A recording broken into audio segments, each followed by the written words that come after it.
Before we start our regular meeting, we are going to have a public tax rate hearing. Mr. Supple.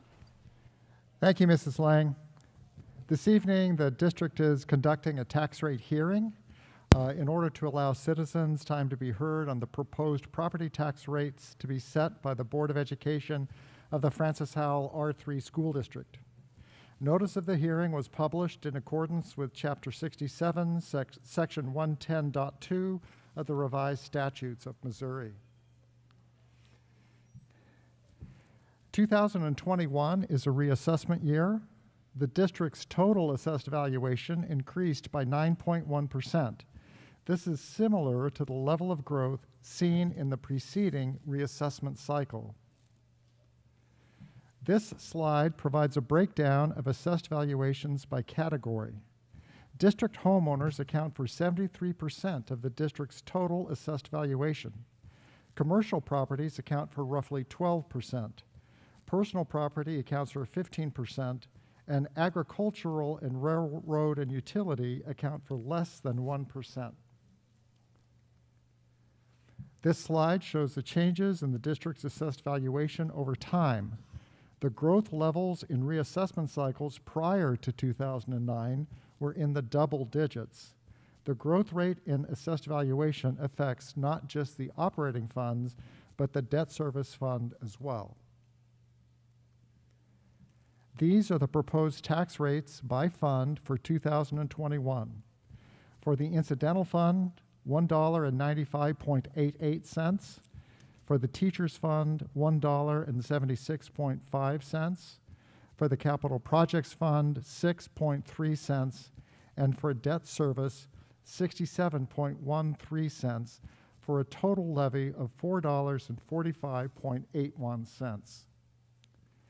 If we take a look at a comparison between the last year's tax rate and the proposed tax rate, you can see that this year's rate is 19 cents lower than last year because of the growth in our assessed valuation and the limitations on revenue growth imposed by the Hancock Amendment. This slide shows a comparison of the proposed tax rates for 2021 and the rates that were presented in April when the projected tax liability notice estimate was produced. The proposed rates this evening are based on after Board of Equalization assessed values.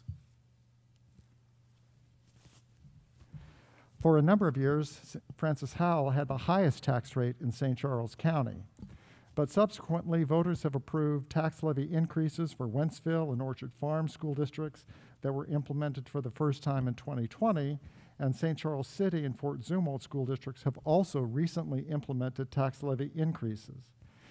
Francis Howell has not had an operating levy increase since 2004. Francis Howell has the lowest tax rate in St. Charles County for 2021.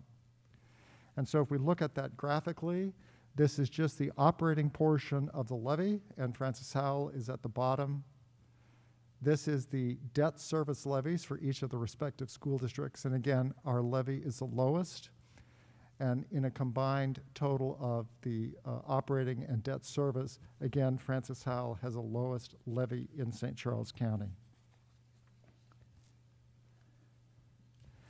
This slide provides an estimate of the revenue generated using the proposed tax rates, and that's matched against what was budgeted. Increases in assessed values due to reassessment will generate an additional $3.3 million in property tax revenue for fiscal year 22. The district had a total of $26.7 million in real property new construction assessed valuation for fiscal year 22. The additional revenue from new construction equals approximately $1 million. New construction is important because it broadens the tax base, bringing in additional revenue as a result of growth. This slide shows a history of the real property new construction values in Francis Howell School District.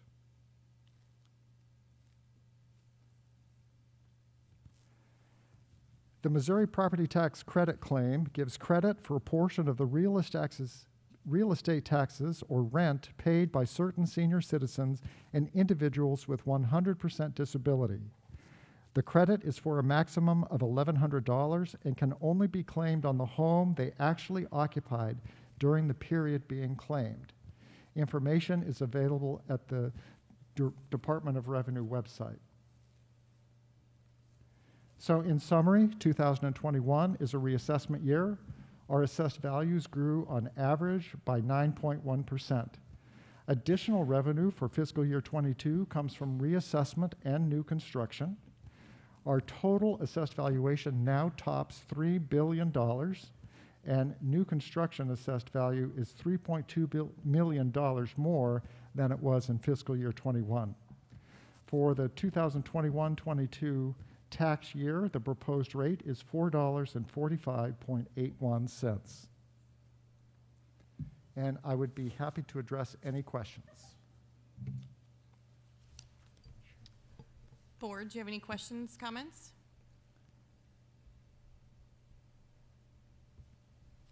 Do we have any questions, comments from our community? No? Okay. Thank you, Mr. Supple. Thank you, Mrs. Lang.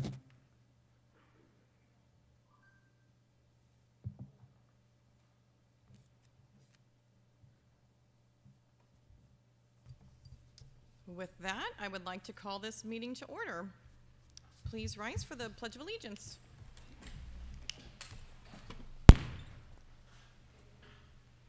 I pledge allegiance to the flag of the United States of America and to the republic for which it stands, one nation, under God, indivisible, with liberty and justice for all.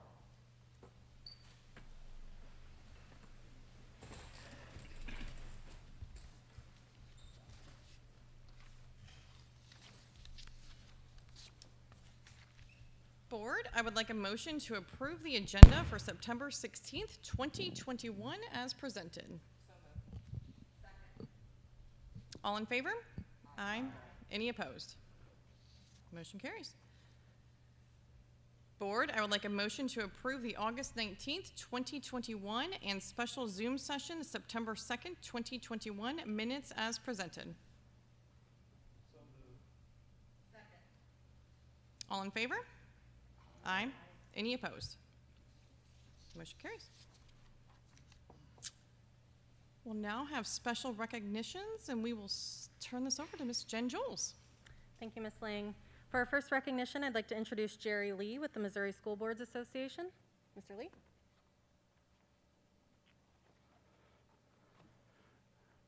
Thank you, Madam President, and the remainder of the board. Thank you for the opportunity to be here. As she said, my name is Jerry Lee. I'm Associate Executive Director, and my eyes just went bad, or what? I knew I had some power, but I didn't think it was that much. I'm Associate Executive Director with the Missouri School Board Association, and I just completed 15 years in the Springfield, Missouri Board of Education, so I kind of feel for your the task that you have before you, and want to say thank you for what you do for the kids in Francis Howell and the state. So appreciate that, and great work. But it's my honor here tonight to recognize one of your own, and that is Mr. Patrick Lane. And so, surprise, surprise. Mr. Lane achieved the advanced board member certification level that MSBA establishes for board members.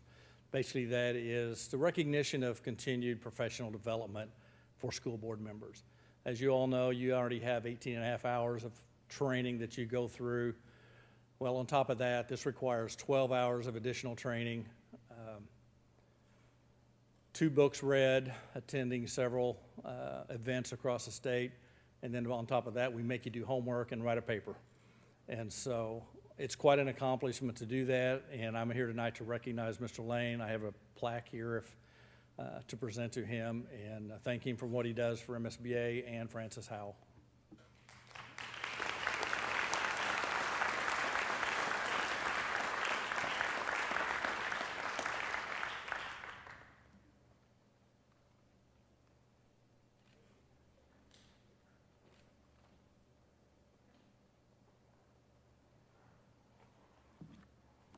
Thank you, Madam President.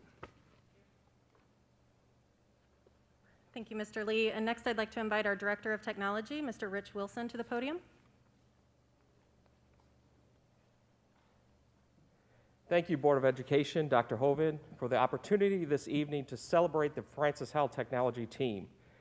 Next Tuesday is IT Professionals Day, and how fitting is it that tonight we take time to recognize the technology team, as we are proud of their extra dedication and hard work during the pandemic.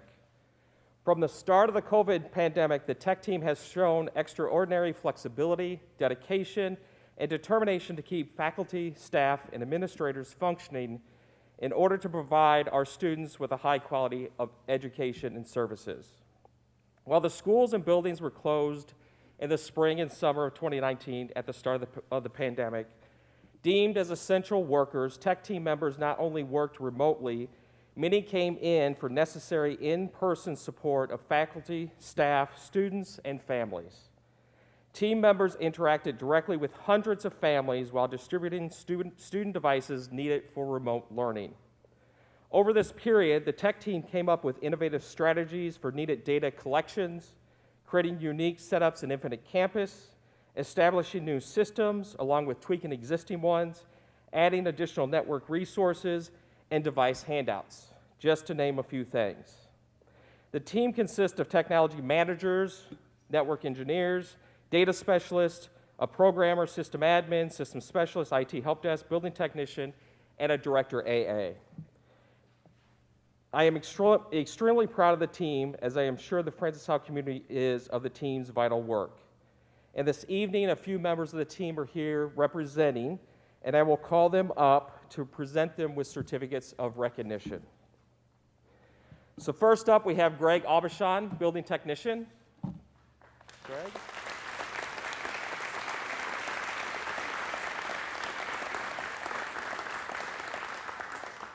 Next, we have Heidi Nixon, building technician.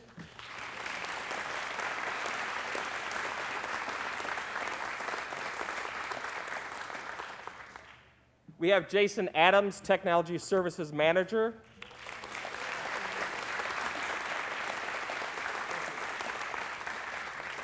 Sandra Stevens, district information specialist.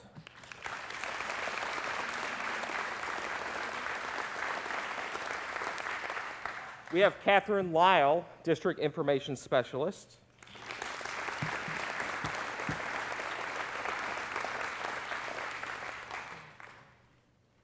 And we have Deb House, IT Help Desk Technician.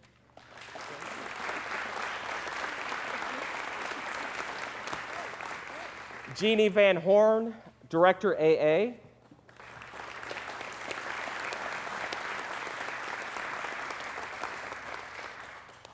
We have Doug Hutchison, IS Manager.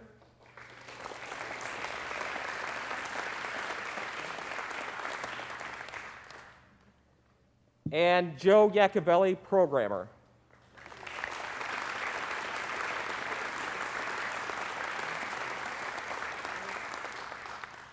And then the remaining tech team that were not able to be here this evening is Brian Yurkovich, Daniel Roots, Kevin Powers, Lucas James, Adam Gash, Alec Teagles, Andrew Ellis, Brandon Marty, Chad Breckenkamp, David Worley, Dylan Collier, Justin Ward, Rocket Shelley, and Sean Vasalio. Thank you all.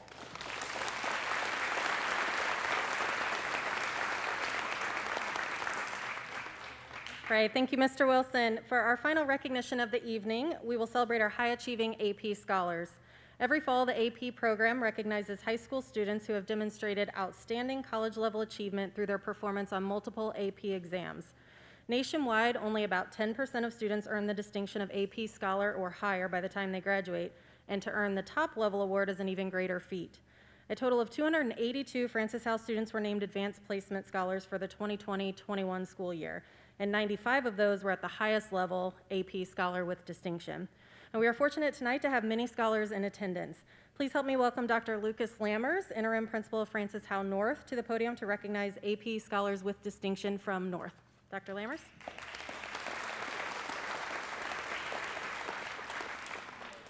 Thank you, everybody. Before I start calling names, just one thing to note about these kids. yes, they excel in the classroom, but you should see what they do at the school in general. These are the leaders throughout the building, and I know that's true with us and most buildings that have students with these honors. And just think about what they've done to be able to get this. They had to have an average score of 3.5 on at least 5 AP exams, and to have scored at least 3, so it's an average of 3.5 on all exams, sorry, and at least a 3 on at least 5 exams. So that's a full semester of college done. I know their parents are very thankful for that part. So yeah, just keep that in mind and think about what kind of accomplishment that really is for these kiddos. Rohan Athreya.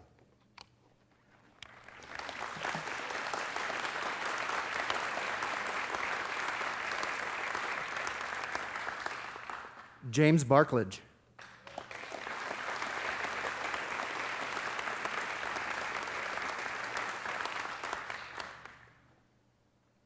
Rex Berry.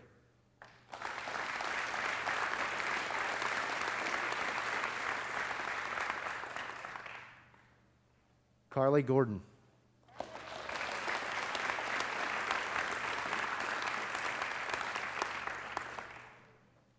Catherine McNevin.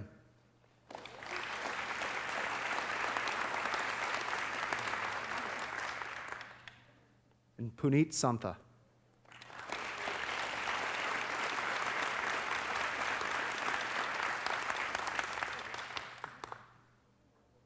Thank you.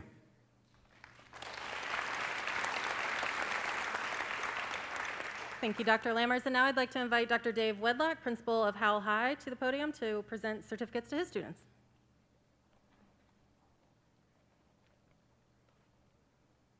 Okay, I will echo Dr. Lammers' comments and also say that two of the students in our list scored a perfect 36 on the ACT as juniors. They're just tremendous young people.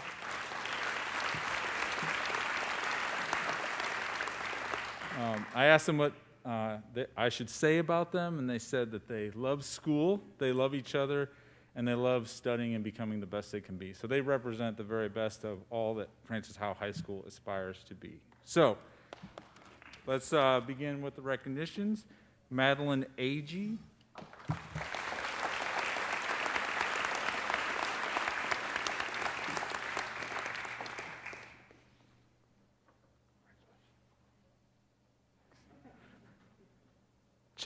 Tashitha Avaru.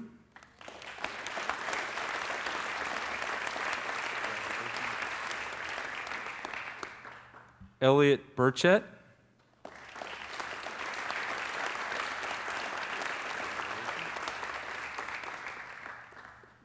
Hannah Holzer.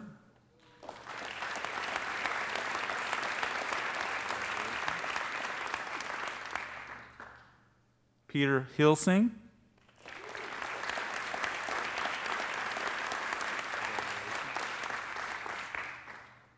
Chloe Kaplan.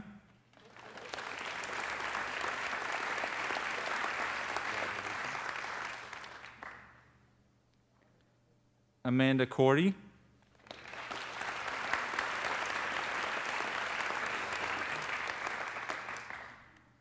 Lena Mangi Pinello.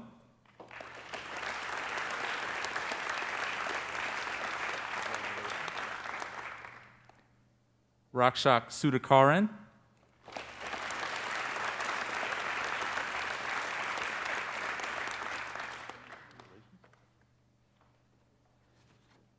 And Elizabeth Lizzie Tucker.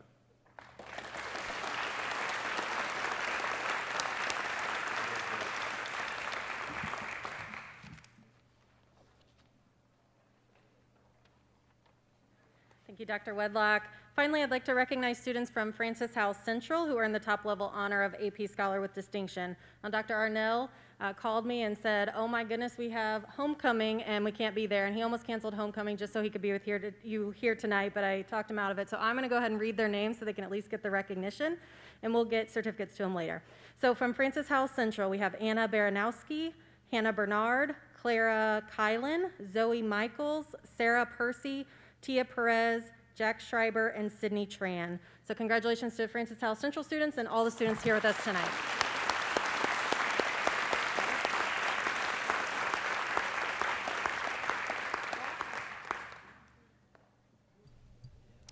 Thank you, Ms. Scholes. Next, we will have our best practice with Ms. Lisa Simpkins. Thank you. Thank you, Board. I appreciate the opportunity to share with you some information today on our strategies to reduce the substitute teacher no-fills. And I just want to share that we have done a lot of work around this area, but there is still a lot to do. We know that the no-fills that happen throughout our buildings when we are unable to find a substitute teacher to fill an absence causes a significant amount of stress to all involved. And so today we just wanted to take a moment to share with you some of the strategy over the course of the years that we have put in place to try and to help this situation. So what is a no-fill? And really what that is in Francis Howell, it occurs when a teacher is absent and requests a substitute teacher. In Francis Howell, we use an absence management system through Frontline Central, and we consider it a no-fill when a teacher reports their absence, requests a substitute teacher, and through that system, we cannot find a substitute or provide a district permanent substitute. Over the last several years, we have seen a decrease in the desire of folks to become substitute teachers. And of course, this year, we're in an extremely unique job market, and there are many options out there for those people that are interested in working. The perception of substitute teaching is that folks feel unqualified to be a sub, and then we also have the issue of the shortage of teachers throughout our state and throughout our country, that we don't have those folks going into the profession. And so we just continue to see a decrease of pool of available substitutes. So again, I know that the no-fills cause significant stress in our buildings, from our AAs, who are our administrative assistants, who are just making those phone calls and trying to fill those positions, to our staff members, our teachers, and our paraprofessionals that are being pulled from the day-to-day work that they are hired to do and experts in to fill those positions, to overtime costs, and to burnout, that our teachers are tired and stressed from that work. So again, we're just going to share some information with you today. So we started tracking our average daily no-fills in the 2015-2016 school year. And while we average filling about 96 to 97% of our positions, those positions that go unfilled cause significant stress. We started really just tracking the data first, and over the last 5 years have tried many different strategies to manage this situation. And I can tell you that there's not one strategy that was the magic fix, but I do believe we were starting to see some success before the pandemic hit us in 2019 and 2020. So by collecting data, we looked at the trends and helped that guide our work. We saw that certain positions were more likely to go unfilled than others, and we started to provide some training to our substitutes in those areas. Some years we noticed that there were days of the week where absences were higher than others. Of course, we always assume Mondays and Fridays are high absence days. But at one point in the year, we found that we weren't struggling with as many no-fills on Monday. And so that year, we responded to that data. We opened up our release calendar Monday through Thursday, trying to spread out the use of substitutes throughout multiple days, hoping that would help us fill some of the positions. We started monitoring release. Release is when we ask a teacher to leave their classroom to do other important work for the district. We created a release calendar so that we could monitor and limit the number of teachers that were out on any given day to be sure that we had adequate sub-coverage. We looked at how we were releasing teachers. We centralized that approval process. We looked at the high absence days, like the Friday before fall break, the Tuesday before Thanksgiving break, and tried to really reduce the release that we were requesting on those days in hopes of making sure that our substitute positions would be filled. Focused a lot of our attention on recruiting and hiring substitutes. The profile of a substitute teacher has drastically changed. So before we had a national teacher shortage, teachers would graduate from college with their teaching certificate and may not find that first job right away. And many of them would work in our buildings as substitute teachers, getting experience and waiting to find that first position. We no longer see that happening. Teachers are able to get that first job right out of college, and so that is a decrease in our substitute teaching pool there. Now, our substitutes are a little bit older. They desire a consistent schedule. They're not looking for that last-minute phone call at 5 a.m. They really want that consistent schedule and want to plan their work. And so that has really changed the types of folks that we're recruiting and looking for. So we started advertising in different ways, social media, Indeed, just trying to get the word out that we were looking for substitute teachers because they're not just coming to us from colleges and universities. There was a time in our history when we could hire a pool of substitutes once a year in the summertime and be good for the entire year. Then we moved to once a semester, and then we moved to once a quarter, and then once a month. And now we are at every week. We are looking to hire substitutes and try to keep our pool fresh.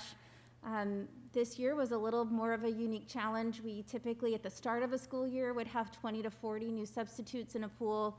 We had about 10 this year. And so we'll continue to try to increase that substitute pool and keep that pool active each and every week. Responding to the profile of a substitute, we started with 6 permanent part-time substitute positions. We quickly came back to you and asked for those 6 people to be full-time, and then the next year we increased that to 12. And so we have 12 permanent substitutes that we hold in the morning at the sub-office and really wait to see where those no-fills fall so that we can send that support to the building that needs it most. They're not always spread out even, that every building has one no-fill. So try really hard to send those resources to the buildings that need the help the most. And then we have partnered and worked with our local colleges and universities to partner with them in their student teaching programs. So I'll share an example. Lindenwood has a program called Linden Teach. And many of our buildings are utilizing this program. So in this semester, first semester, Linden Teach students that are working to become teachers are in our buildings working with mentor teachers, but can substitute within that building anytime there's an opening and are encouraged to do so and paid as a substitute when they're in the buildings. And then they will stay in that same building and continue their relationship with that mentor teacher to do their actual student teaching next semester. So it's a great win for the students. They get to really spend an entire year in our buildings and getting some experience. They get to earn some money that first semester as substitutes, and then we get to fill some of those positions that go unfilled. So that's been a great support as well. There is a change in qualifications for substitutes. So the Department of Elementary and Secondary Education created a temporary alternative path to substitute certification when COVID started, knowing that we were struggling with finding substitutes and, of course, the absences that are related to the pandemic. After that temporary path was over, DESE started to just ask districts what they thought, what was the performance of those that went through that alternative process, and they have decided to make that a new rule. So we're waiting for that to happen in this December. And what that means is that those folks who don't have 60 college hours in order to apply for a substitute teaching certificate can now participate in specific training related to education, and then pass that training and still apply for a substitute teaching certificate. So the training, the hours, the 20 hours that they'll have will be devoted to child development, instruction, instead of just a general 60 college hours that you might find in other cases. So we're excited and anxious for this new rule to go into place so that might open our pool of candidates a little bit more. We also started focusing on training our substitutes. When we talked with subs, they felt like they were not qualified for certain positions or certain classrooms, and were just overwhelmed at the idea of going into a classroom at all. And so we started new substitute orientation. We focus on 4 key areas: classroom management, safety in the classroom, the use of technology in the classroom, and active supervision, trying to make sure that our substitutes feel qualified, feel comfortable and confident as they go into our classrooms so that they want to stay. We also have classes with our special education coordinators with our substitutes so that they feel comfortable going into our special education classrooms. That is one of the areas that we see our substitutes kind of shy away from, and so wanted to make sure they felt qualified going into those classrooms as well. And then finally, we started some optional summer training. We talk with our substitutes to find what are their needs, what do they feel like they're lacking, and we offer some optional summer training that they can take. They're paid if they come in, and we provide some additional training in that way as well. Of course, it's important that we share the opportunities for work. So we maintain our absence management system, making sure that it's accurate and it's up to date, so that if it is making those phone calls out to substitutes, it's calling the people that are most interested in working. Although, as I said, most people are not waiting by the phone for those phone calls like they did in the past. Much of the system is they are looking in advance, days in ahead, and scheduling themselves for work as they go through that system. Our sub-office, Karen Brady, has worked very, very hard. I would be remiss not to thank her for all of the work that she does every single day to work to fill these positions. But she sends Twitter messages, she has a Facebook page, and she has text groups with her substitutes just to ask them, hey, this position just came open, are you free? Can you post information on the Facebook page to keep subs informed about what's happening in the district and excited to work in Francis Howell. We also share some apps that are available, Sub Alert and Jobulator are two apps that substitutes can download, and they will provide push notifications. So as a teacher enters their absence into the system, it automatically sends a push notification to the substitute so they can jump on getting that job if that's a building that they like or a position that they're interested in. So we do notify our subs about that and make sure that they know that that's available for them as well. We focused on retention. We created a website for our substitutes that have resources available for them that they can use when they're subbing in the classroom.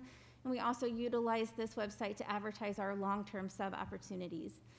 We try to show our subs appreciation. Karen has visited each building in the past just as subs are entering to say thank you and giving them small gifts of appreciation.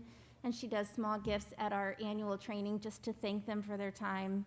We've done some recognition. Last year we did a Board of Education recognition, and we selected a Substitute of the Year just to honor all of the hard work that our subs do for our district. As we talk about the pay for substitutes, our daily rate of pay is $95 per day for a substitute teacher. On that 11th consecutive day, that increases to $105. And for our retirees, Francis Howell retirees that return to sub, it's $110. We are starting to lose our competitive advantage there with some of the districts that are surrounding us. They have increased their pay to maybe $100 or $105 per day, but we're close. Our practice or our solution was to try to get substitutes to want to work only in Francis Howell. A substitute can be on the books to work in multiple districts and spread out their work amongst many. And so our hope was that we could incentivize our substitutes to stay and work in Francis Howell. So we did institute some progressive pay increases a year or so ago, which means that when a substitute starts with us, they earn that $95 a day. And if they complete 30 days in that first quarter, during second quarter, they earn $105. Again, if they do 30 days in second quarter, during third quarter, they'll earn $110. And then if they do 30 days in third quarter, they'll earn $125 in fourth quarter.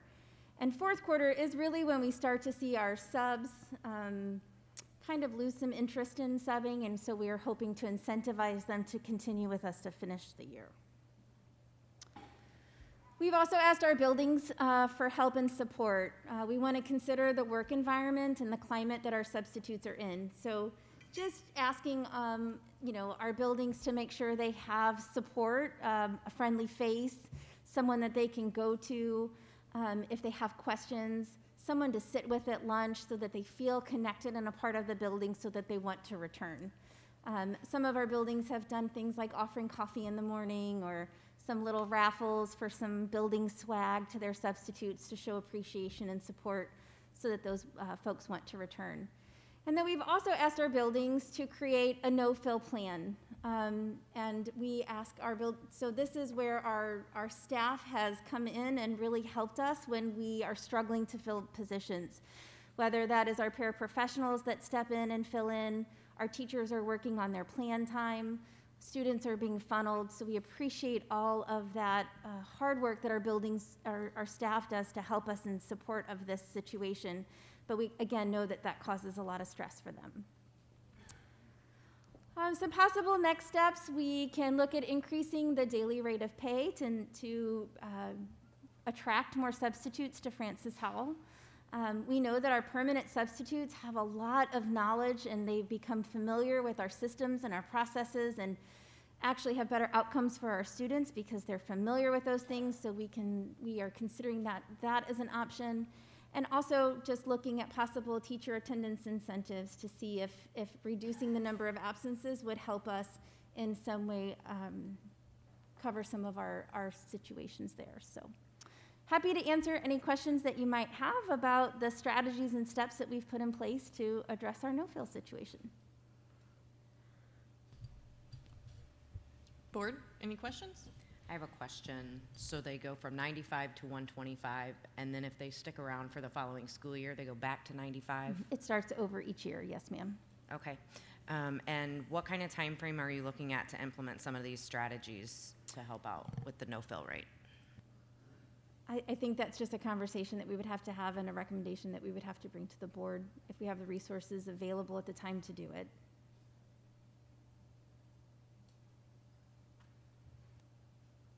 Is the rate of pay different? Is the rate of pay different for our support staff, teacher assistants, custodians, as far as subbing? Yes, this presentation was on substitute teachers. Okay. Substitute paraprofessionals and custodians are different, and those rates of pay are set at 95% of the starting wage of the position. That presentation was very well done, thank you. When you mentioned teacher attendance incentives, have you given some thought to what that might look like? I know you said that, so I would like to hear if you have any ideas, thinking outside the box with some of those ideas, what might look like. Yeah, I have thought outside of the box a little, and I know that perfect attendance is difficult. That is difficult for anyone. We all have days where we are sick or need to be off, and so I think that that's unrealistic. But there have been some districts that have implemented a plan that if you, I don't know, you have a bank of days, a bank of an incentive, maybe it's $100 a day, and at the end of the year, if you have some of those days, they're paid out immediately at the end of that year instead of waiting until retirement. So in Francis Howell, we pay $75 for 75 days at retirement. And some districts have moved that incentive to be a little bit more of an immediate incentive and doing something yearly versus at the retirement side. So I don't know. In some districts, it has helped. But I think we do have to be careful and mindful that, especially in COVID time, that we're not incentivizing people to come to work sick. We don't want to do that. But we do want to incentivize those folks that do come to work every day and can help us in those situations. And then I guess my other comment would be, I know this was just for the no-fills for the substitute teachers. I'm assuming that we're also seeing this on the support staff side of the ball, that we're having trouble filling those positions also. We have struggled for support staff substitutes for years as well. In education, substitute teachers is more of a common thing out in the private sector. If you don't come to work, we don't have there's not a substitute. And so I think that is a little bit unique in education. But yes, we've struggled with substitute custodians for a number of years, substitute paras this year, especially with the the vacancies that we started this year with. I think that has caused some significant stress in our buildings this year. So we are starting to monitor that as well, and just to see if there's other things we can do. What's difficult is when we have a classroom of students without a teacher, we have to find the person to fill that position first before we can start really focusing on some of the paraprofessional and other work. So, that's been our focus at this time, is making sure that we have our teaching positions filled.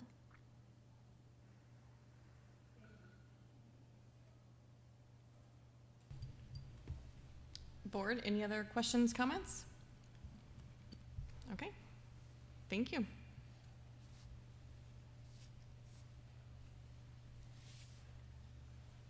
Next up, we will have our patron comments. During patron comments, patrons and staff are invited to address the Board of Education. When I call your name, please come to the podium so everyone can hear. The board is interested in hearing the public's concerns and opinions. We do not respond to comments or questions during the meeting. Questions and concerns will be addressed by Dr. Hoeven and other appropriate staff members at a later date. Please remember that comments will be limited to 3 minutes each. Due to confidentiality, comments about personnel matters are not allowed. Also, just a friendly reminder that we would like to ask all speakers and audience members to model civility and respect during board meetings. May we listen to all viewpoints of others, even if we don't agree, and model the behavior we expect of our children. First up, we have Angela Quigley.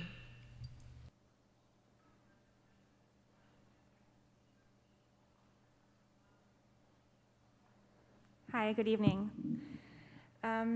So I have one preschooler in the district. He's not in right now. We've pulled him out until the numbers go down, and hopefully that's sooner than later, and he can get back to being in school. So there's an old saying that was popularized by Mark Twain, and it goes something like, there are 3 kinds of lies, lies, darn lies, and statistics. And while many people try to diminish the severity of COVID by emphasizing that there is a 99% survival rate, they fail to account for the implications of this. Let's not forget that a 1% mortality rate is equivalent to 3.3 million Americans losing their lives. It also ignores all the other consequences of getting COVID, such as just being in the hospital and other long-term complications. A 1% mortality rate means that COVID is 10 times more lethal than seasonal flu and more than 30 times more lethal than polio. You may have heard about a recent Sunshine Law request. Information was released from the health department at the request of someone in our county on Monday. And if you haven't heard about it, I'm sure you probably will soon. But the request showed that 29,372 students were quarantined last school year. And that statistic was framed at the county council meeting so that of those 29,000 kids, only 1.28% tested positive. And as you can imagine, the residents were pretty outraged in the meeting. But let's unpack that real quick. It's important to mention that of those 29,000 kids, 10,249 were in modified quarantines, meaning they could go to school because they were wearing masks. And so I encourage you that if you haven't seen that, to request that from the health department and read those copies. So really, 10,249 students would not have been able to go to school if it had not been for masks. Also, clearly mentioned in the Sunshine Law response was that most of the students quarantined did not provide a sample for testing. They didn't get tested. Of the 3,629, only 3,600 kids did get tested. Of those, 10.39% of them were positive. It says so right there in the health department's response. That's a whole lot different when you say it that way than when you say 1.28% were positive. And I just want to say that as school board members, you guys have an obligation to keep these kids safe at school. It's a public school district, and the children and parents of residents of the district really deserve to know why you're not following the health department guidance. They've issued detailed guidelines, and we're just not following them. And furthermore, nobody has a right to endanger my child. Thank you. Your time is up.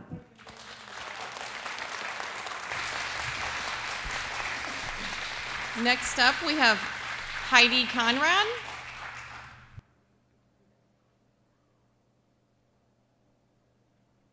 Hi, thanks for having me. My name is Heidi Conrad. I have 3 children in the district, 1 at each level, FHC, Sager, and Warren.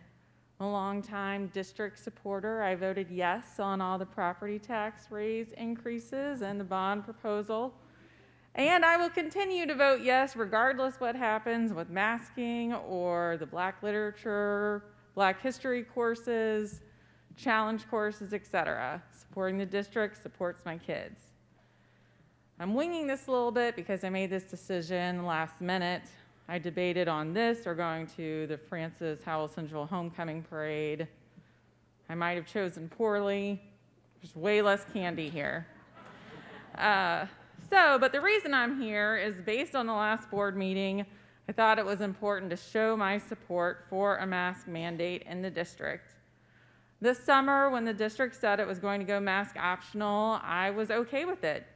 The numbers were down. 4 out of 5 of my family were vaxxed. I felt like we were on the other side of the pandemic.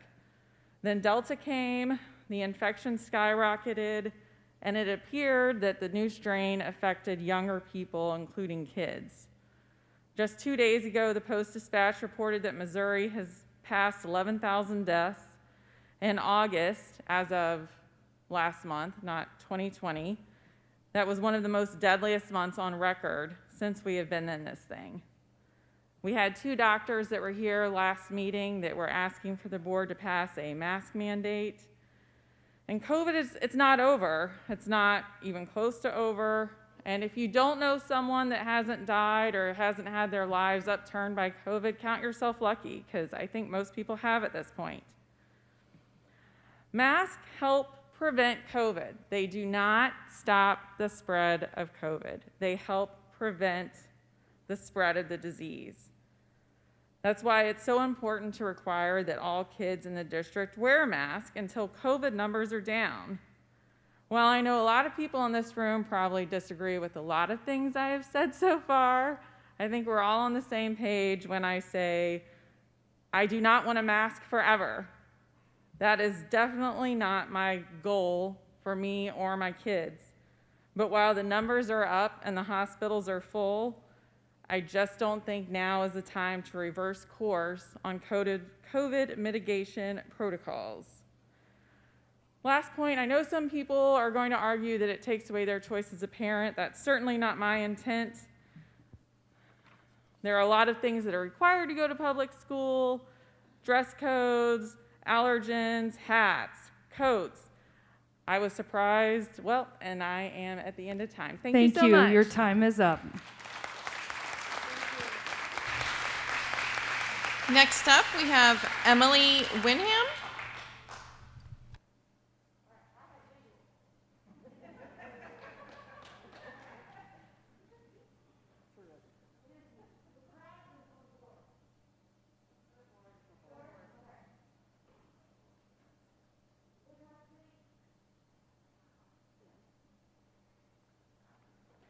Okay, hi, my name is Emily Winam. I have 2 kids who graduated from Francis Howell and 2 more still in the district. I am extremely grateful that the district required masks for younger grades, but older students are at risk as well. This chart shows the percentage of students and teachers, positivity rates and quarantine rates in 3 districts in the area. All 3 districts are close in size, and obviously Fort Zoellner is right next door. Parkway is in green, and masks are required for all. Francis Howell up to 6th grade, and Fort Zoellner is mask optional and is in orange. The numbers come straight from the COVID dashboard for each district. It is very clear that despite what the opposition says, masks clearly make a difference. I'll turn the board around so everybody can see it when I'm done. As we just heard, finding substitutes has been quite an issue. To be honest, we would have a much greater chance of finding substitutes if the schools were safer in general. Francis Howell has decided to make masks optional for grades 7 and up because kids over 12 can be vaccinated. The problem is the district has no idea what percentage of students or teachers are vaccinated. So basically, the district is making decisions without having all the data. Are 10% of the students vaccinated? 90?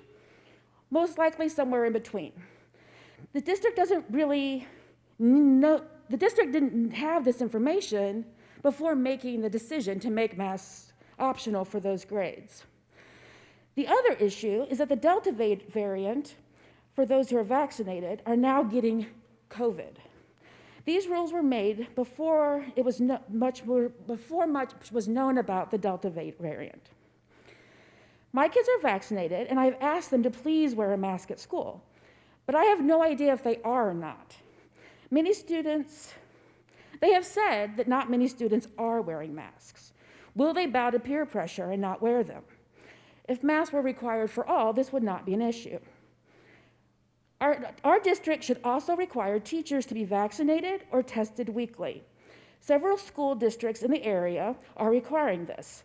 Florissant, Ferguson, Hazelwood, Rittner, St. Louis Public Schools, and Maplewood, Richmond Heights is going to start doing it. This would increase the safety of everyone in the district with very little effort. Some parents don't want kids masked, and they don't want kids quarantined. It just doesn't work that way. You have to choose one. Thank you. Your time is up. Thank you.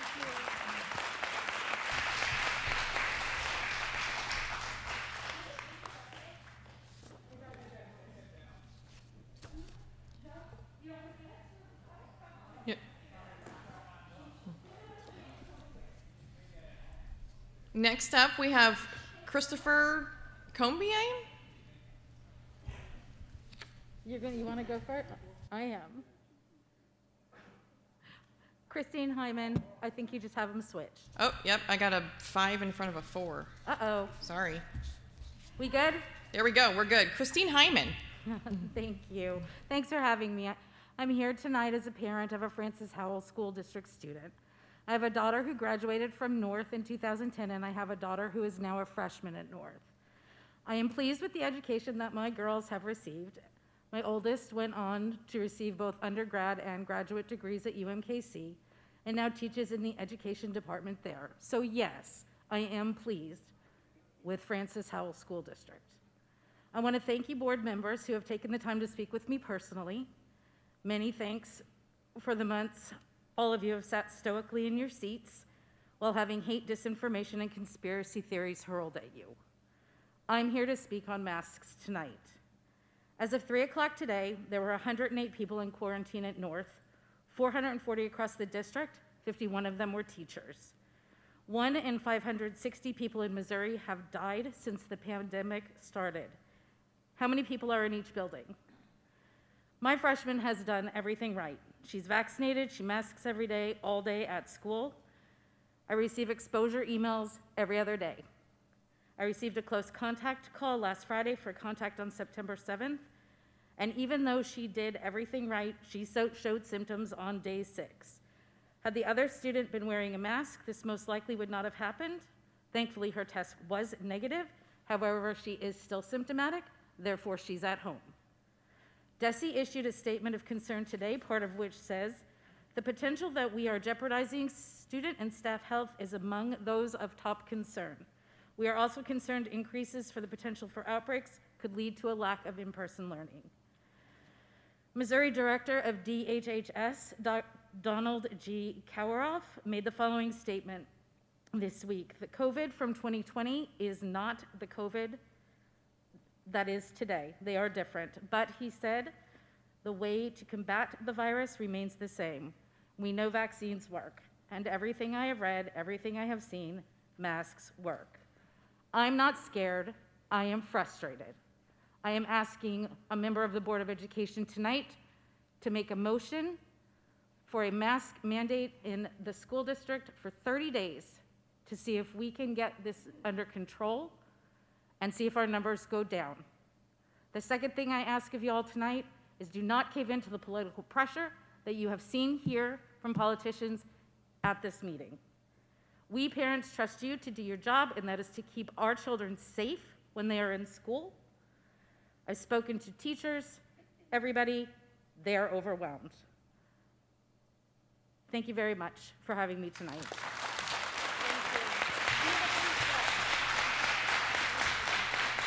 Now we have Christopher Combier.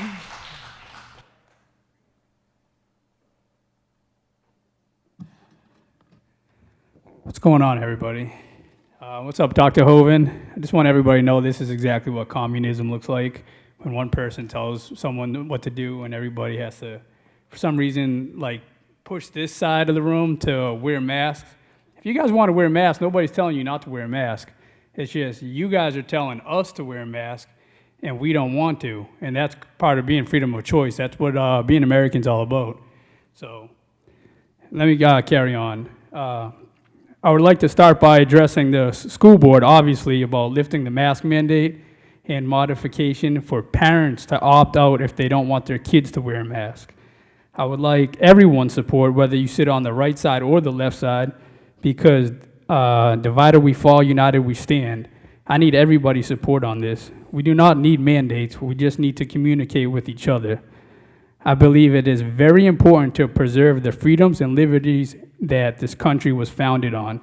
And I believe that people need to respect other people's opinions, and masks should be a personal choice between the parent and the child. Freedom of choice is what makes this the greatest country on earth. Thank you for your time.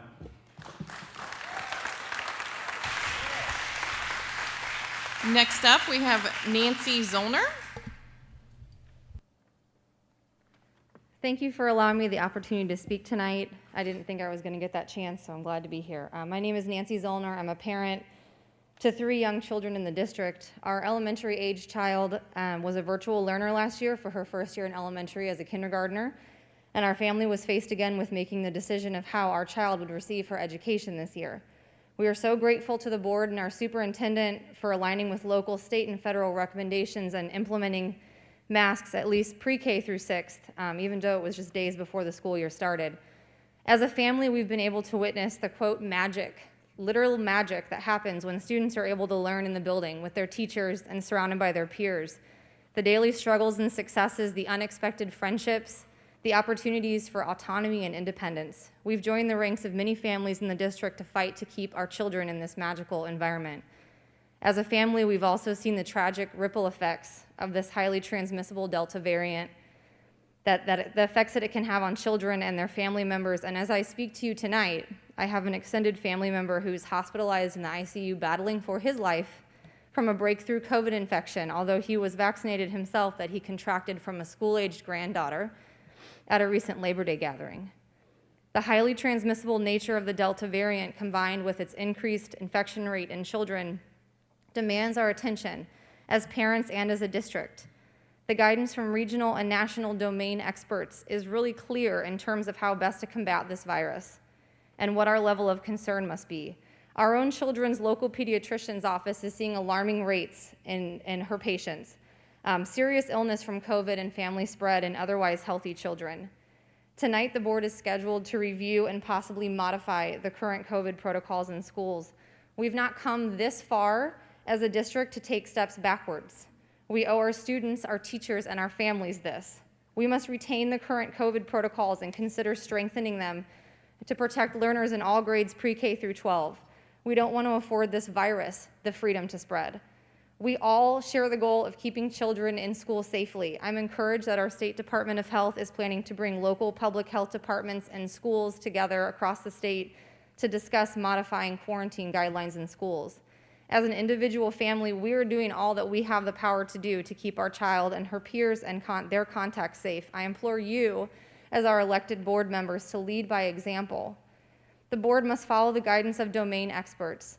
Furthermore, you must be proactive in determining when and how to respond to changes, and you must be more transparent about the decision points as they relate to changes in COVID prevention in schools and start to rebuild the trust with parents and families. You have the power to protect the health of so many, including the children you were elected to represent. Thank you. Next up, we have Ryan Rood.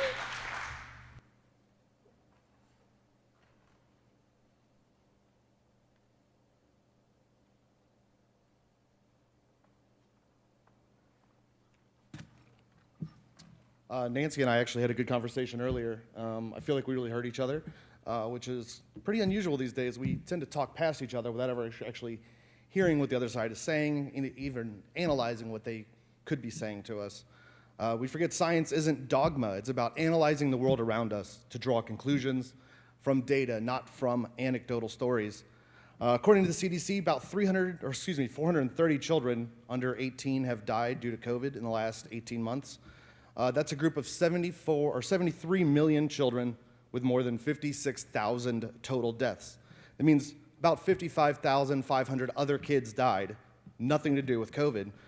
1,400 to pneumonia, 10,000 plus to car accidents, 900 to heart disease. Suicide, 10 times more deadly than COVID. Last month, we heard a maskless district in Florida had more than 5,000 students out on quarantine. That district has 220,000 students that they service. We have about 17,500, with 437 on some form of quarantine today. Adjusted for scale, we'd have about 5,500 out. Per the NIH publication, surgical masks protect wearers from blood-borne pathogens, have no effect to mitigate post-surgical infections where people have generic, like real open wounds in their chests. The CDC published a study of over 90,000 students in Georgia that concluded masks did not show significant effect on mitigation of the virus. In 2019 interview, Dr. Fauci said, when asked if you should wear a mask, no, no, no, no, 4 times said no to wearing a mask. When he was asked further, he said, avoid the paranoid aspects. That was his quote, not mine. A Bangladesh study of 340,000 people found people under the age of 40 saw no significant decrease of symptomatic COVID from wearing a mask. The University of Waterloo found cloth masks 10% effective in a lab versus their N95 counterparts, which had a 50% effective rate. So my question is, what's the impact that we're having on teaching kids that the faces of their friends in the air itself is toxic? What is the end goal? What level of risk are we willing to take? Where does this end? What's the end goal? That's my biggest question. I'd be happy to talk to anybody about any numbers. I would send them anything they want to know from what I've said. I'll send it to all the board members as well, so you all can have the same pieces of information that I've just said. 12 European countries have all decided masks do more harm to kids than they would prevent from having harmed those kids. So, thank you.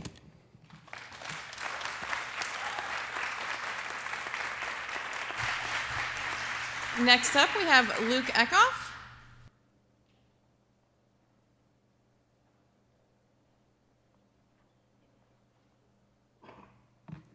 President Lang, members of the board, I'm not sure which is more damning, the baseless claims put forth by those barely treading water in the kiddie pool of pseudoscience, or that this board has shirked responsibility to safeguard the well-being of children by recklessly pandering to the scientifically illiterate.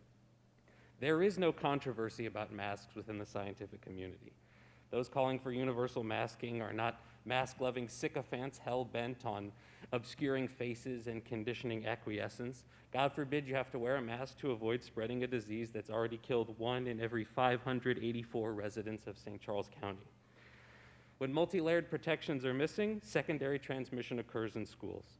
In Michigan, Washington, and Australia, cases in schools increased at moderate to high levels of community transmission. Surveillance data from the UK shows an association between COVID-19 rates and incidents in schools, such that for every 5 additional cases per 100,000 in the community, the risk of a school outbreak increased by 72%. Studies in which school transmission was halted in Italy, Utah, Wisconsin, New Jersey, St. Louis County relied on universal masking as one layer of mitigation, and inconsistent mask wearing likely contributed to school outbreaks in Israel, Florida, Georgia, and perhaps Francis Howell North this week.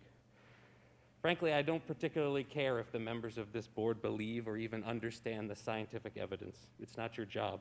Ideally, life or death public health decisions shouldn't fall on the shoulders of insurance agents, middle managers, realtors, stay-at-home parents, and retired educators. But they have. When this board fails to require masks for all students and staff at your meetings and at crowded indoor sports events, when you refuse funds for rapid screening testing, when you elect not to combat misinformation on COVID topics from mask efficacy to Nicki Minaj's cousin's friend's post-vaccination swollen testicles, when you neglect to establish objective criteria for relaxing mitigation strategies, when you try to halt a pandemic with half measures and wishful thinking, it becomes painfully clear that we don't share the goal of protecting children. The truth isn't a compromise between fact and fiction. The sun doesn't rise in the east one day and in the west the next. Just as I don't balance my views on genocide with a Holocaust denier, nor seek unity with Klansmen, so too do I reject compromise on issues of the COVID-19 pandemic with the risibly anti-scientific. We are allowing children to get sick from a preventable illness because 7 of the adults before me aren't willing to jeopardize their political futures. Thank you. Next up, we have Julie McDonald. Thank you for your words tonight on that, Lisa. I appreciate that.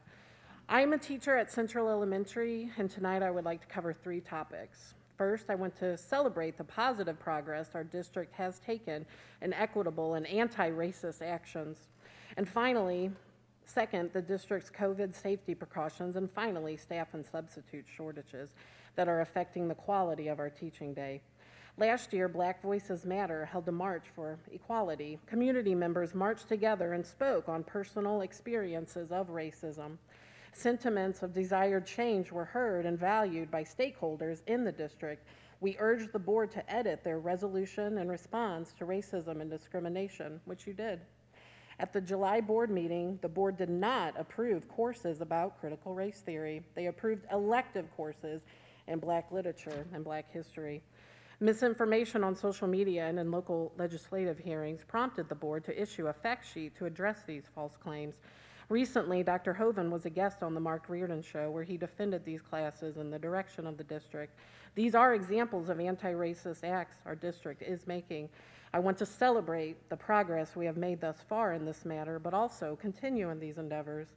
Secondly, what I also ask to continue is the mass required policy. Please extend it to include grades 7 through 12. At the last board meeting, 2 local doctors presented facts about the Delta variant. They gave accounts of dire situations our medical community is facing and discussed how critical masks are. Mask requirements help ensure safety and are crucial in preventing quarantines and allowing us to continue teaching in person. Lastly, I want to call to attention the problems we face in our building due to the lack of support staff and substitutes. Morale is at an all-time low when teacher demands are at an all-time high. In some elementary buildings, when a classroom does not have a sub, the students are dispersed to other classes in the grade level. While this was an unfortunate solution in past years, adding students to already full classrooms while managing protocols makes funneling an unreasonable solution in the present. I understand COVID has put us into a nationwide labor shortage, but these shortages are felt in all areas of the school building by teachers, principals, staff, and the reasons we are all here, the students. We need help. When schools are faced with multiple no sub-fill positions, can we call on our chief admins and our superintendents to help sub? Short-term actions like that would mean a lot to the overextended staff in Francis Howell, and it would give opportunities for you to build bridges and see firsthand the myriad of challenges the teachers are facing on a daily basis. Thank you. Next up, we have Gerald Cathcart. Hello. Celebrating the Constitution. September 17th of each year is Constitution Day. What's tomorrow? Are we teaching it in our schools? In 2004, Public Law 1008-447, Section 111, when you receive federal funding, you have to teach this. Okay, let's move on. CRT, Black History, the big lie. You all presented your sanitized sales pitch, then go behind the scene with King, your consultant. You paid $15,000 of our taxpayer money to set up CRT. Are you kidding me? I can't believe that. To hide it from us parents? Really? Shame on you. Okay, you're going to support the CRT, right? I don't know what side you're on.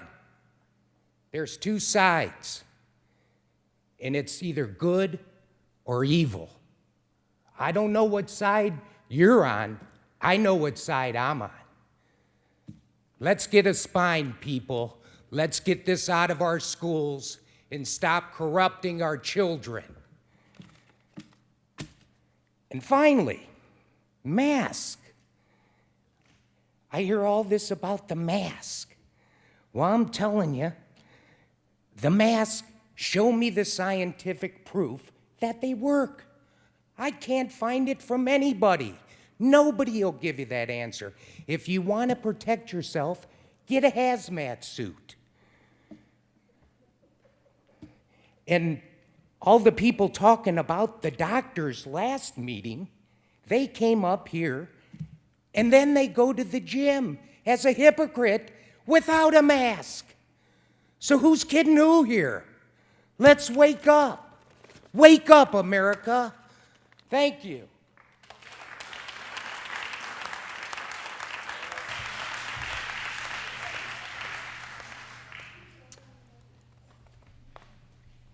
And I believe, are we done? That is it for time.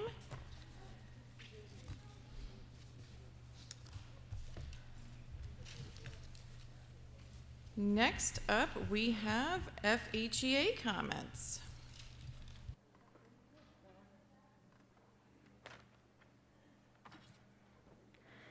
Good evening, Board of Education, Cabinet, staff, patrons, and parents. My name's Anita Keener, and I am the president of FHEA, the Francis Howell Education Association. Early this week, FESPA and FHEA leadership sent a joint email about concerns occurring in the district with your staff. Our email mentioned some concerns that FHEA and FESPA are experiencing. The removal of accessing buildings from 6 a.m. to 8 p.m., removal of FESPA representation on committees, exclusion of FHEA representation on the superintendent's second created committee. Your staff is overwhelmed and feels underappreciated.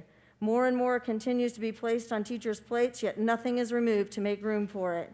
Substitutes are sparse and creating elementary schools to funnel the students, which means if there are no substitutes for a class, those students are divided up and placed in other teachers' classes.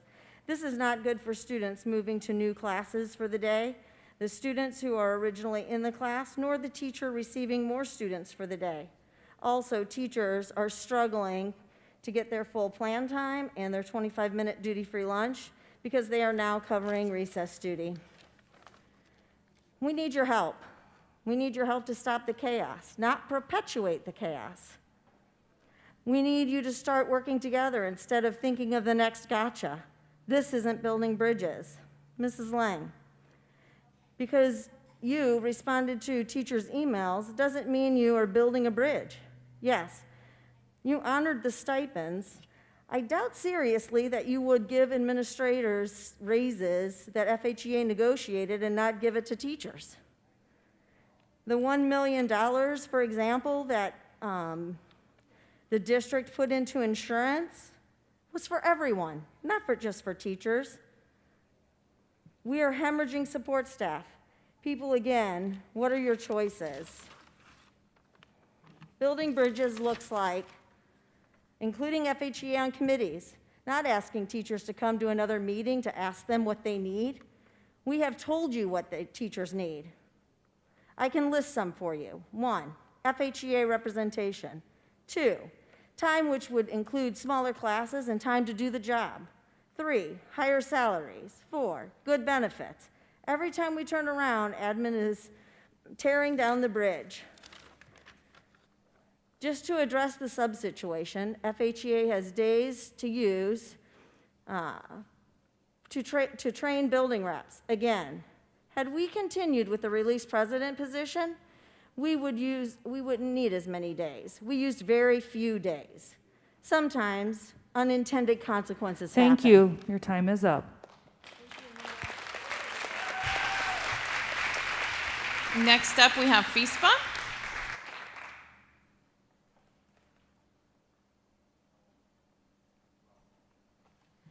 Good evening, Board of Education, Cabinet, and community members.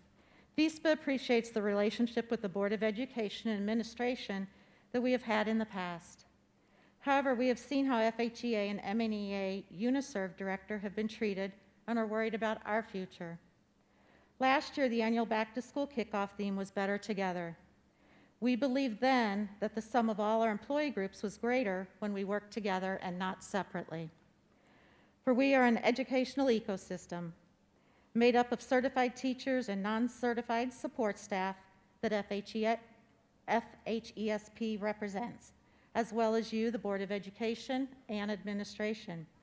What affects one of us affects all of us.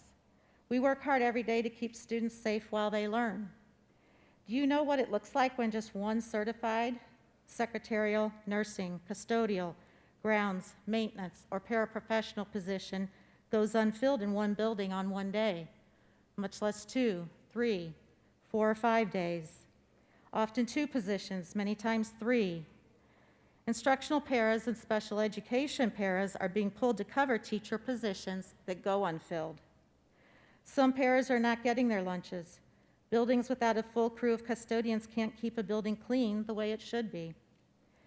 More keeps being asked of secretaries. Nurses are tired trying to keep up with COVID and still being able to give the daily care they need to their students. It is draining. It's the 4th week of school, and we're already exhausted. How can we keep it up for 8 more months? Morale is low. One glance at the personnel report of resignations and the now hiring and help wanted signs around the area make it seem that our educational ecosystem is endangered. An EMS study was done to see how Francis Howell pay compared to other districts. Approximately half the jobs did not have a comparison, and those that showed they were below average really didn't matter because there was no money for wages. You also can't compare support staff to just educational institutions. The majority of support staff positions can find higher paying jobs in other industries. So how can we work together to get the district back on track?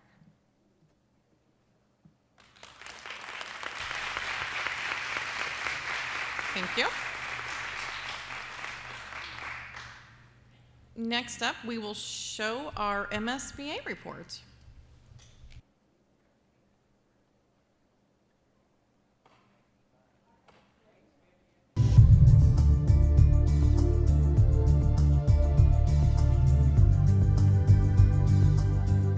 Hello, everyone, and welcome to the Missouri School Boards Association's Board Report for the month of September.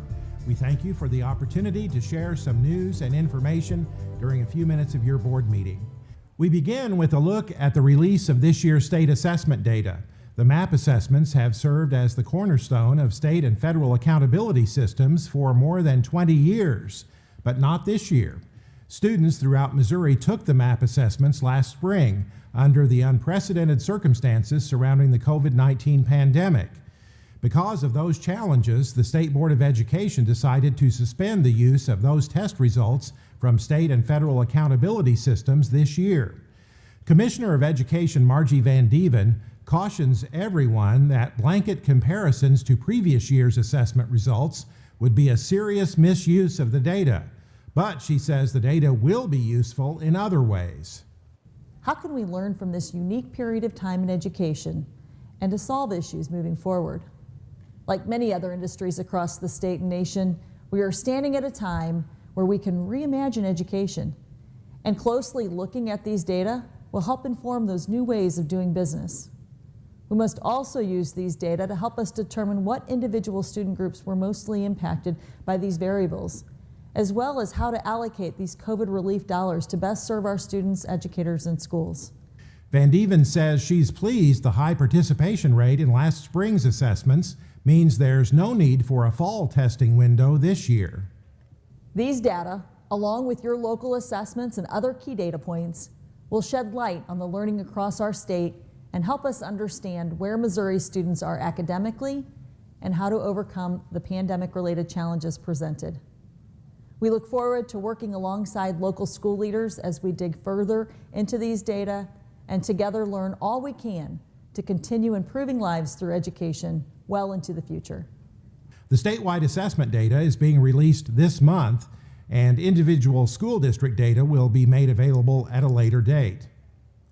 As the new school year resumes in the midst of the continuing COVID-19 pandemic, school districts are placing a high priority not just on protecting the physical health of students, teachers, and staff, but also on addressing their mental health needs.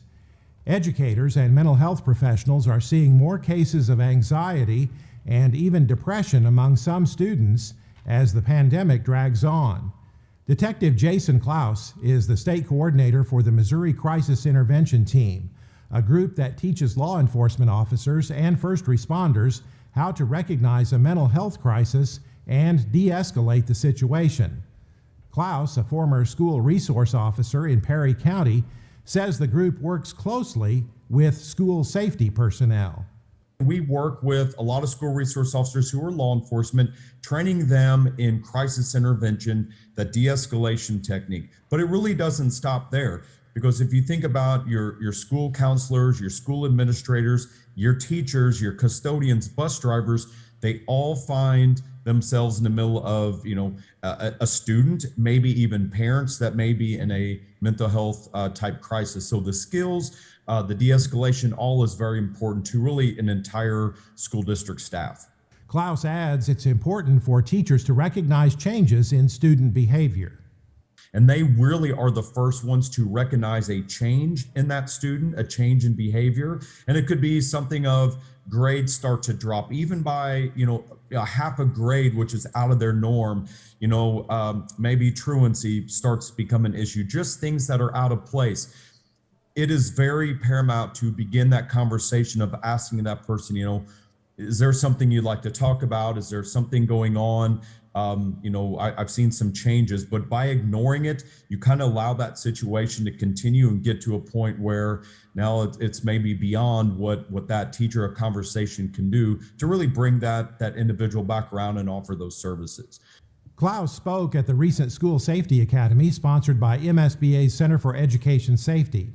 The no-cost training is designed for school safety coordinators, school resource officers, and school protection officers, and allows them to earn a school safety specialist certification. A second School Safety Academy is scheduled for this month. There's still time to register for the 2021 MSBA Annual Conference in cooperation with the Missouri Association of School Administrators, to be held November 5th through 7th in Kansas City. The event will once again feature numerous breakout sessions and workshops, many presented by school leaders from districts throughout the state, along with a great lineup of general session speakers, all in a new location at the Kansas City Convention Center. Among the general session speakers this year is former Kansas City Chiefs tight end and Pro Football Hall of Famer Tony Gonzalez, who is a strong advocate for programs designed to provide emotional support for children so they can be successful in school. And don't forget the 2021 Safe Schools and Colleges Forum, sponsored by MSBA's Center for Education Safety, that will be held this year on November 4th in conjunction with the annual conference in Kansas City. Check the MSBA website for registration information and a schedule of conference sessions. That's it for this month's edition of the MSBA Board Report. Thanks for allowing us to have some time at your board meeting, and so long from Columbia.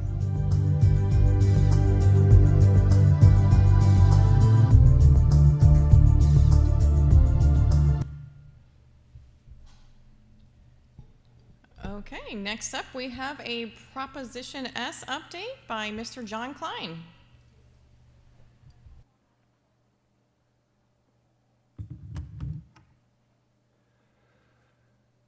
Good evening, Board.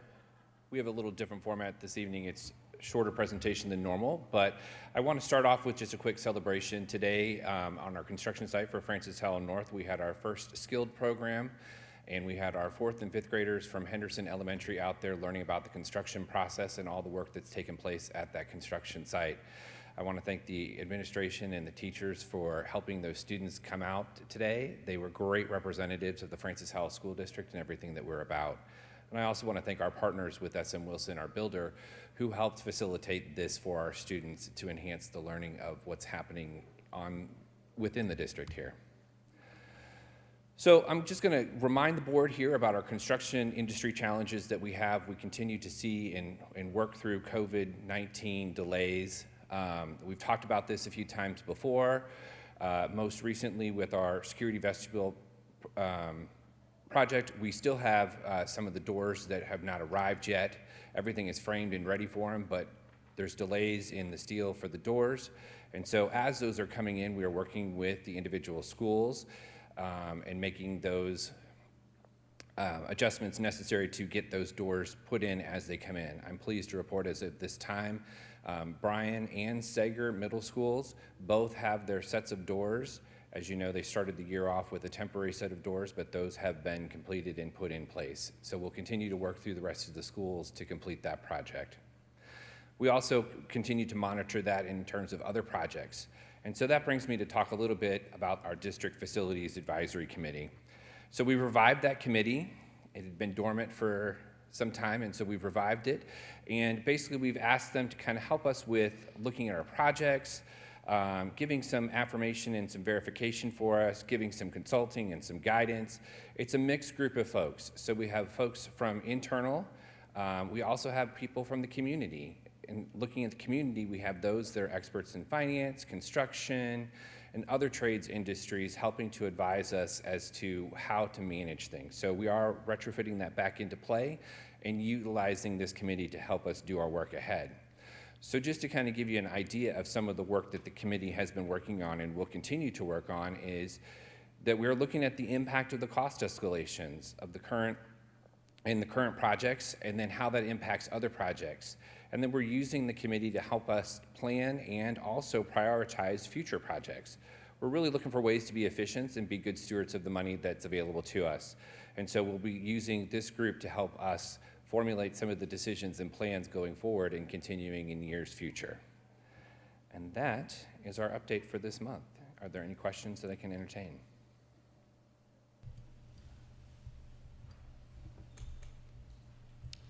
Yeah, I just want to thank you for the update with the students on site that were learning about education on the job with our partners at SM Wilson. I know it's the first of many that'll be over the coming years, and a lot of those involve some of our higher grade levels so that they can get some more, STEM type of activities and that going in there so that they might want to pursue a career in architecture, construction, or different things like that. So thanks for, SM Wilson and for you to help facilitating that today. That's a great program that's going to do nothing but benefit all our students. And as a member of the Facilities Committee, I want to thank you for the effort that we've got into that. We have members throughout the community as well as FHA and the rest of the staffs throughout the district. And this is really going to help us prioritize, like you said, the rest of the projects in a objective manner. So thank you.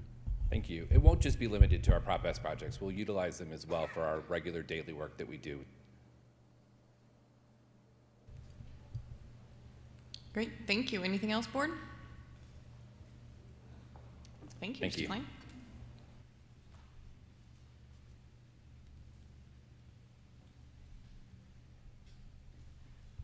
All right, board, I would like a motion to approve the consent agenda for September 16th, 2021 as presented.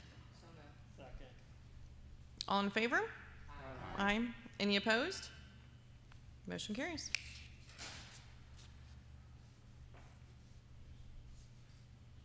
Next up, we will have our COVID-19 update. Board, I would like a motion to approve the continuation of the current mask guidelines and mitigation protocols as presented to be reviewed again at the October business meeting and to allow the superintendent to make changes to protocols as the situation dictates. So moved. Second. Dr. Ruppus. Good evening, board members. Thank you for allowing us some time to provide an update to you on COVID-19 in the Francis Howell School District. I want to begin tonight, there we go, thank you, by reminding you of the mitigation strategies that we shared with you last month that we would have in place as we began the school year this year. The first one is that we did start the year with masks being required for our students in pre-K through 6 when indoors and in our instructional spaces. We also would require them for staff working with our pre-K through 6 students in those buildings when 6 feet of distancing was not possible. We've strongly encouraged the use of masks indoors for our students and staff through the 7th and 12th grades, although it does remain mask optional. We have said that masks will be optional for all of our students and staff when outdoors. We have required them for all visitors during the school day when they're in our buildings, as well as limiting the number of visitors in our buildings. And then they also continue to be required for all students and staff on our school buses. Other mitigation strategies that we have in place include continuing to distance our students to the extent possible. In many situations, we are able to meet the 3-foot distancing, in some cases a little bit more. We have consistent seating charts for our students in all instructional spaces, so when the need arises to contact trace, we have the information to go back and do that. We continue to limit the number of visitors in our buildings throughout the entire district. We're providing breakfast in the classrooms. And then we continue with the good other mitigation strategies, including sanitizing, cleaning our buildings, hand washing, and then also encouraging our families to self-screen for COVID-related symptoms before they send their students to school, as well as asking our staff members to do the same thing. And that continues to be an opportunity for us, as we do have an increased number of students and in some cases staff coming to school when they're experiencing symptoms that are on the COVID-19 list. I want to remind you that we are under several rules from the St. Charles County Department of Public Health within which we have to operate with COVID. The first one is that we still must contact trace when we are notified of a positive case in the district for a student or a staff member. We are required to have close contacts quarantine unless both parties were both fully masked. There are a couple of exceptions to that, which includes if you are fully vaccinated and not experiencing symptoms, you do not have to quarantine and can remain at school or at work. And if you've recently tested positive within the past 90 days, you are allowed to remain at school or at work. If both parties are masked, both the positive case and the close contact, we are allowed to use modified quarantine, and that's generally from 0 to 3 feet. And in that case, the student and the staff member is allowed to come to work or school during the normal instructional day. Because we are mask optional in grades 7 through 12, though, that does limit the number of modified quarantines that are available. So in most instances of close contact in those grade levels, it does result in the students or staff members receiving a standard quarantine.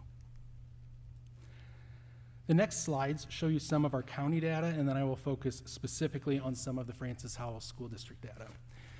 These slides come directly from the St. Charles County Department of Public Health dashboard, which they update on a daily basis, and these numbers were updated yesterday. This first slide shows the 14-day rolling average of new cases in the county. This began to rise during July and was right about 100 cases per day on the first day of school. It moved up to around 106, 107 as a peak, and then has been slowly dropping. Yesterday we were at 98. And so what you see there is, it looks like a possible plateau, or that we reached a peak for this time right now, and potentially it's beginning to drop. This next slide is similar information, but it is presented as a percentage, and it's also specifically for the Francis Howell zip codes within our district. If you are on that county website and you scroll down, you're able to see where they provide data, and they've tried to break it out by individual school districts. We reached a peak here of around 16% in late July, early August, and since then that has been slowly dropping as well. As of yesterday, the rolling average of new cases was at 8.5% within our attendance area. You can see there, or maybe you can't see really well, but we really mirror the county average on this slide. And then this slide shows the prevalence of cases within our district, again, within our zip codes, measured as confirmed cases per 1,000 residents. Yesterday, we were at just over 3 cases per 1,000 residents. This is similar to the first overall positivity rate slide that I showed you, again, where it looks like we've leveled off and are continuing to drop just a little bit. And on this specific data point, we're actually just slightly below the overall county average. And then this last county slide that I will show you is a heat map that is based on the positivity rate of new cases per 100,000 residents in our attendance area. So you can see we're in more of that light blue area, which is great. It puts us just around under 200 cases per 100,000 residents, which is still higher than we would like it to be, but a little bit lower, because if you look just west and north of us, that is actually closer to 500. Next, I want to share more specific Francis Howell School District data. The first thing that I want to show you is a snippet of our updated district dashboard. We really did take the feedback we heard from our community and our staff last year to update the dashboard for this year. One of the things that we heard was that people wanted to see the data updated more frequently. Last year we did it each Friday, and it just showed a snapshot of the data for the week. This dashboard is now updated in real time each and every day throughout the week and on the weekend. So as soon as contact tracing has been completed for a specific case and we receive that information, we send it to the county, and at that point, we update the data that is on the dashboard. Another piece of feedback that we heard is that people felt like we weren't showing the cumulative data, and there were other specific pieces of data that weren't there, and they wanted us to be more transparent, and we were committed to doing that. So I know it's hard to see on the slide, but there's actually a tab up there for active cases, and then right next to it, there is a tab for the cumulative cases. So you can see by building where we're at on any given day at that moment, as well as what the total number of cases are throughout the school year. You can access this by going to the Francis Howell School District site. On the top menu bar over to the right, it says COVID-19, and then one of the drop-down options is the COVID-19 dashboard. Looking across that, and again, I know it's hard to see from there, I'll just point out that it shows our positive cases, both school-connected cases, and then our not school-connected cases. And we show that for both students and staff. Then we go into our standard quarantine numbers, so the number of students or staff who are now at home on a standard quarantine because of close contact at school. And then we also have students and staff who may be quarantined because of exposure outside of school. Those are noted there as well. And then the last two columns show our modified quarantines. So that's just a snapshot. If you look at the entire page, it goes through all of our buildings and then has an administrative total as well as a district-wide total. The last thing I'll point out about that data is that it did begin on August 23rd. So we did have several cases that might have taken place at some of our camps and things, sporting events right before school started that we shared in previous reports to you. That data would not be on here. This data just is from cases that were reported since the first day of school. Now I want to share a little bit of information about our active positive cases. Like I said, the dashboard is dynamic, it's in real time. And so this was as of 12 o'clock today when we pulled this data. So it looked a little bit different if you looked earlier in the day. It'll look a little bit different later tonight when we update our cases since noon. Active today, we had 75 students or staff members who were in isolation and not at school because they were currently positive with COVID-19. 66 of those were students and 9 of those were staff members. At noon today, we had 283 students who were out on standard quarantine. To remind you, standard quarantine would be the close contact and the positive case were within 6 feet of each other for more than 15 minutes, and one or both of the parties was not fully masked, and that's what would result in the standard quarantine. The next one, 51 of our students are on modified quarantine from close contact at school. Modified, again, is 0 to 3 feet when both parties are fully masked. So most of those cases do tend to be in our in our kindergarten through 6th grade classrooms, although there are a couple cases at the high school level where both students may have had a mask on and would qualify for modified. And on the bus, I'm sorry, thank you.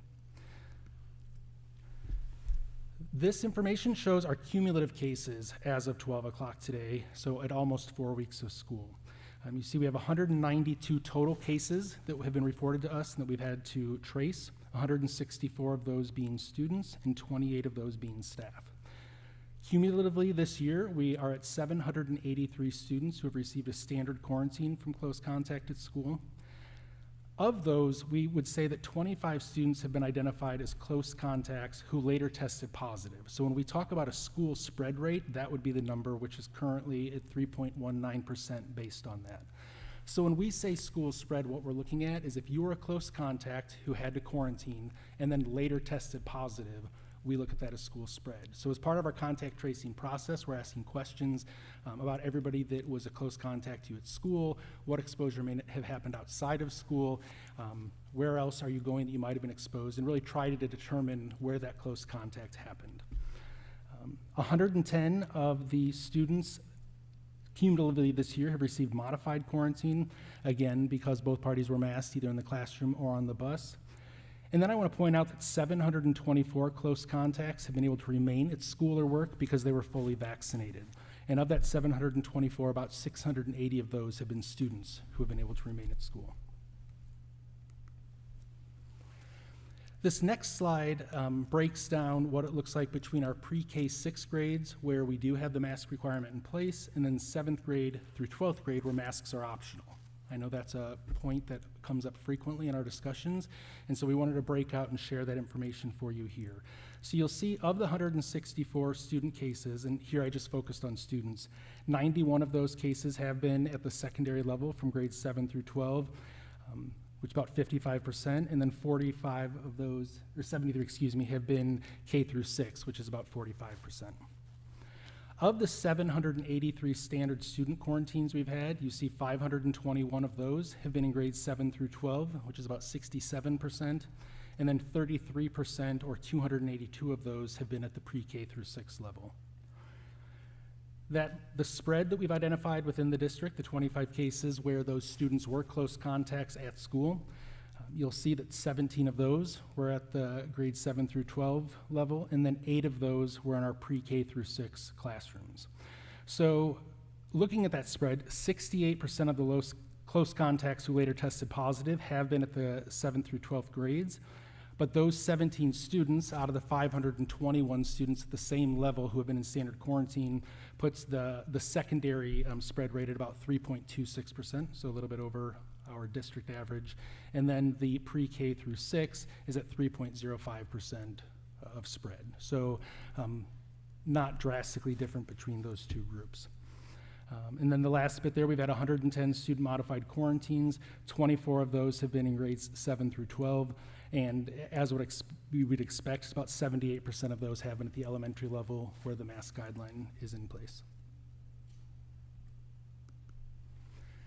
Then this last slide shows you our student active cases by building. So as a percentage of in-person enrollment, the number of students who have tested positive currently are positive, and what that looks like. And so you see our two highest buildings, both Francis Howell North and Harvest Ridge, are just over 1%, and then many of the others are at about 0.5% and lower.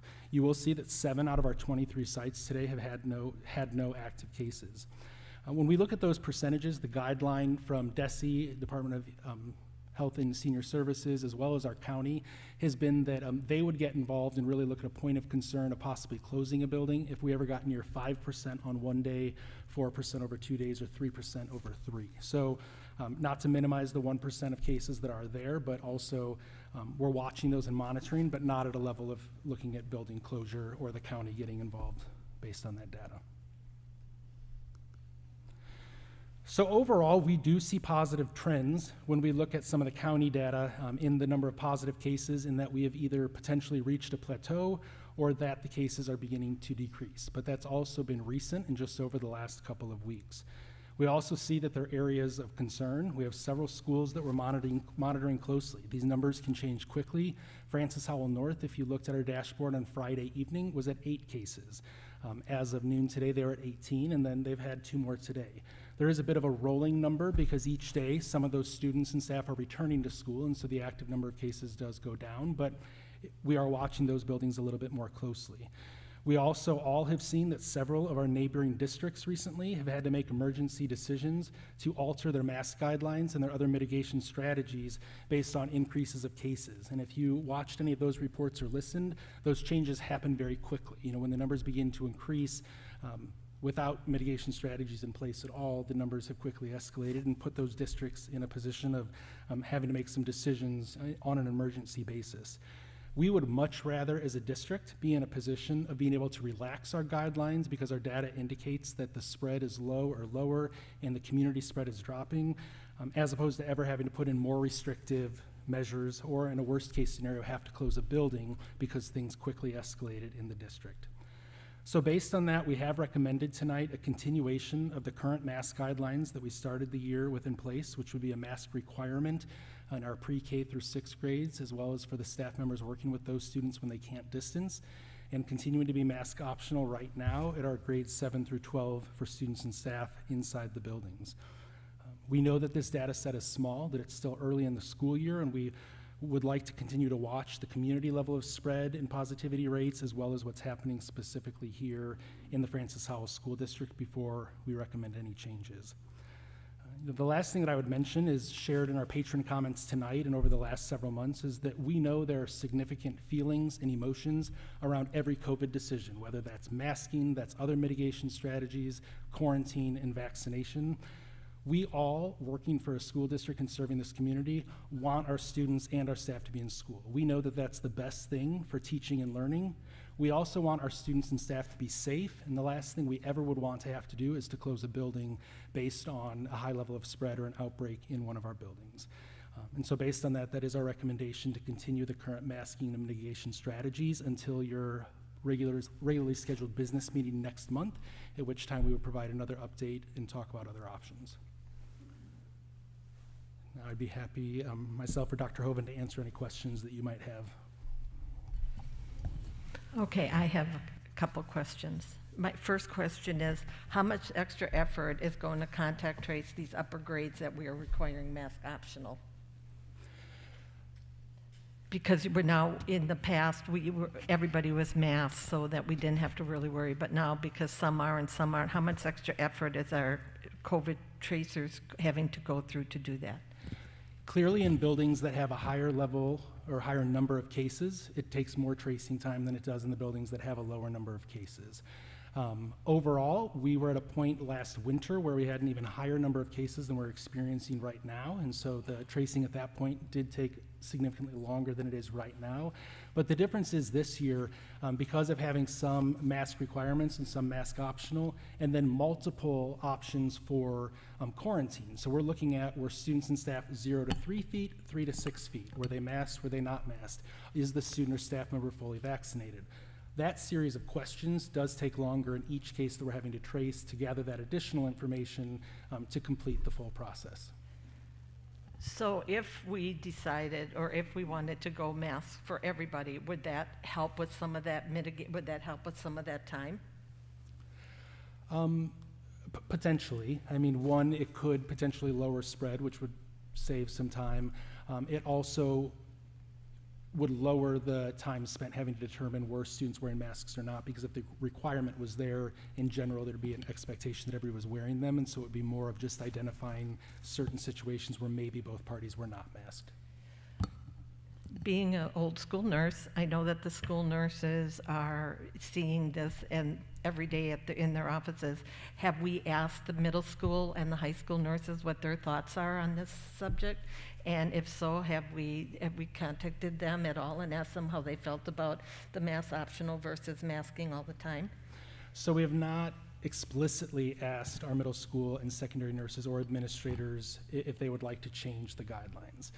What I will say is that we meet with them on a weekly basis to check in with them. So our administrators who are conducting contact tracing, our nurses who are part of the process in some buildings in a significant manner, as well as our vacation station facilitators who might do this. So checking in with them about the overall process, the time it's taking, how can we make the process more efficient, what other supports might they need. I'd be remiss not to take a moment to thank all of those people. Our administrators who are serving as our COVID contact tracers, our nurses who are putting a significant amount of time, whether it's contact tracing, whether it's looking up and providing information about vaccinations, helping to contact families, as well as run a clinic with students and staff who might be experiencing symptoms. It does take a significant amount of time to do the work. What I would also emphasize is we saw in a neighboring district where they made a decision to shift that responsibility fully to the county, that in the end the county could not keep up with the level, and that led to potentially a significantly increased level of spread in the buildings. And so although it is taxing on our resources and our time, we do believe right now it's the best option for keeping our students and our staff safe. Okay, thank you very much, Dr. Rumpus. Your data was very, very eye-opening. Now, my next question is for Mrs. Simpkins. We talked a lot at the beginning of the no-fills and everything. How many of those no-fills are related to our teachers having to be quarantined? Mrs. Tiglich, I don't have that specific information here in front of me today. I'm sure that it does have an impact when our staff is out for experiencing symptoms, for quarantines. We have offered an opportunity for our staff to work from home if they are positive. We're also talking about opening up that option and having some additional flexibility for any level of COVID-related instance, so that if a staff member feels that they can work from home, we can offer that opportunity to keep the work going, knowing that the staff shortages and substitute shortages are having an impact on our students. So that's just another idea and topic that we've been talking about, and we'll have some conversation with our administrators tomorrow at their meeting to see if we can open that possibility up a little bit as well. Ms. Simpkins, I can add a little bit of data just having the dashboard in front of me. So the overall level of adult positive cases and close contacts is significantly lower this year. That's for a variety of things. One, it's the masking at the early levels. Masking is optional and encouraged, and so you do see and have staff members wearing them in grades 7 through 12.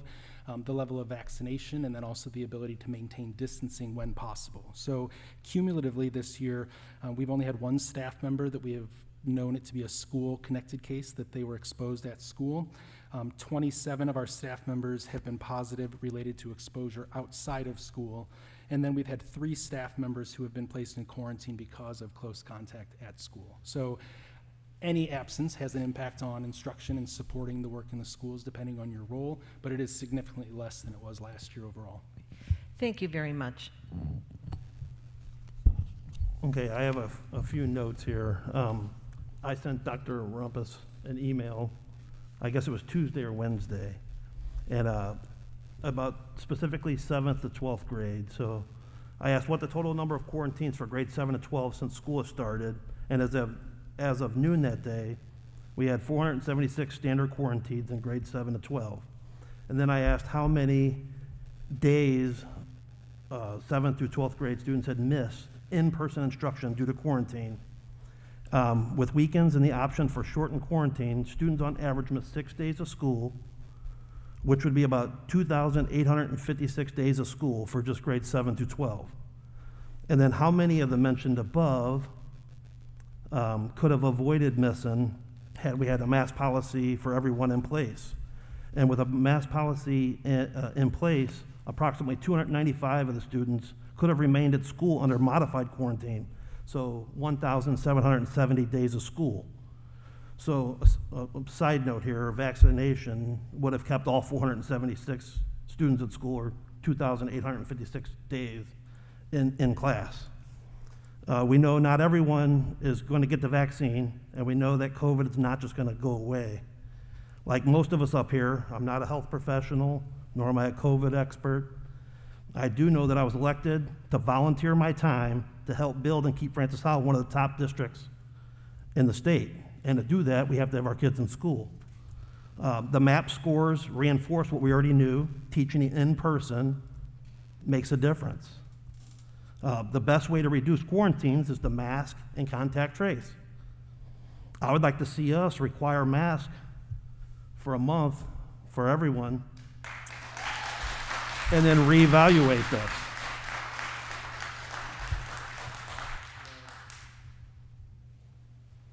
I have a quick question on that. If they did vaccinate it, I'm sorry, if a student between grades 7 and 12 are vaccinated, they would not be standard quarantine, they'd be modified quarantine?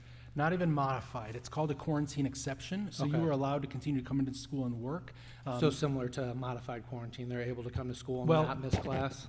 Correct, not miss class. The difference being on a modified quarantine, you're technically still under quarantine by St. Charles County outside of the school day. If you were fully vaccinated, there is no quarantine. They Gotcha. do encourage you to wear a mask for the 14-day window, just in case, because we have seen some instances of fully vaccinated people becoming positive. And then they also recommend that after 3 to 5 days following your date of exposure, that you go ahead and get tested, just to have the confidence that you didn't test positive, and at that point you could consider not wearing a mask. So if you want to avoid being quarantined, maybe being vaccinated may be a personal decision and some personal responsibility on the family and that student? It is. It's a very personal decision, yet it is the one way that we can say right now that if you're a close contact to a positive case, you will be able to continue coming to school and work as long as you remain symptom-free. I have some other questions if anybody didn't have anything to piggyback off of Chad. Kind of what you alluded to at the end of your comments when you gave your presentation. I do appreciate everybody's effort here. Obviously, this has been a very difficult 18 months, and so none of us up here who were elected or who chose these professions just thought that this was going to be an eventuality. We didn't think we were going to be up here making decisions based upon COVID-19 and quarantines. Just a couple questions relating to your presentation. As far as vaccinated staff goes, do we have any information on any kind of exposures with vaccinated staff that are K or pre-K through 6? When you say exposure, do you mean numbers who have, do we have any positivity from staff that have been vaccinated and now they have to quarantine? So kind of my question is, if we are having a mask mandate K through 6 or pre-K through 6, and we're having adults in that building and they're able to actually take the mask off if they're greater than 6 feet, if they're already vaccinated, can we make an exception to where they can have a mask optional type situation? Or even in furtherance of that kind of idea, when we're in indoor PE, can students be mask optional if they're having some kind of physical exertion?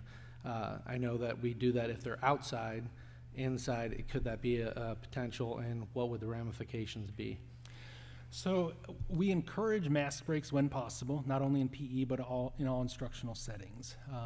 The PE teachers, when students are doing activities that have a high level of exertion, especially if the students need to step aside, be able to fully distance themselves and remove the mask to catch their breath and to let their heart rate come down, that's been allowed. They've also, in a lot of PE classrooms, when you watch, they do their warm-ups in some formalized fashions where the kids are spread out, and during those times, they've been allowed to remove masks as well. The potential risk anytime we would approve going ahead and removing them and doing, whether in PE or other instructional areas without them, is that if there is a positive case and they were within the 6 feet, that it's going to result in the standard quarantine and you lose that option of the modified quarantine. It would be similar when we talk about staff members who are fully vaccinated at the elementary level.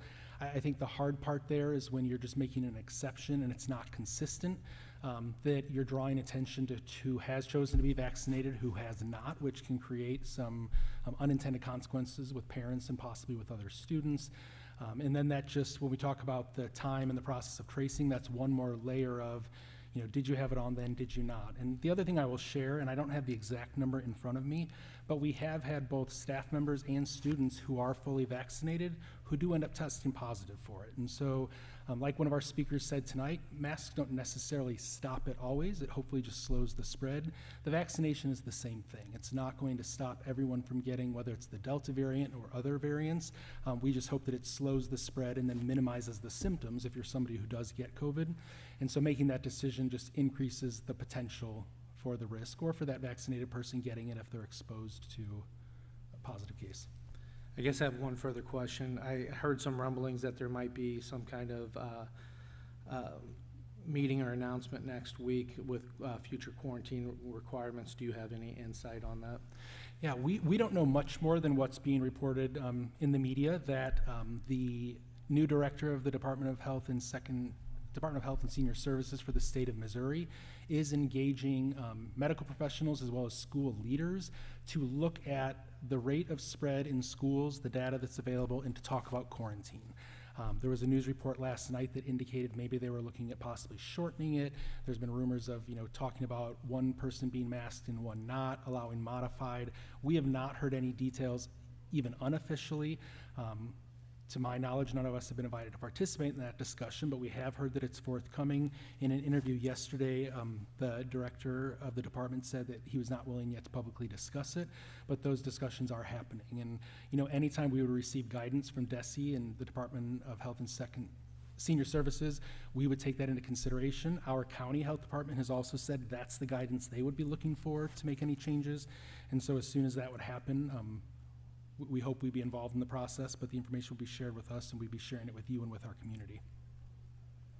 But we do not have a definite date. There's a DESE webinar next week about things about COVID in general, but there's been no indication that they'd be making the announcement at that time.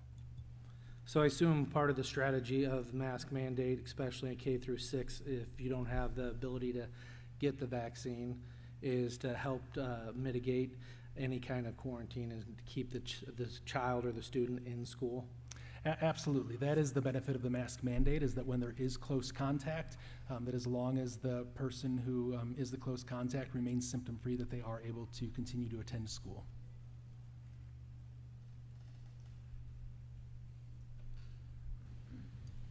Anything else, Mr. Zickermeyer? Nope.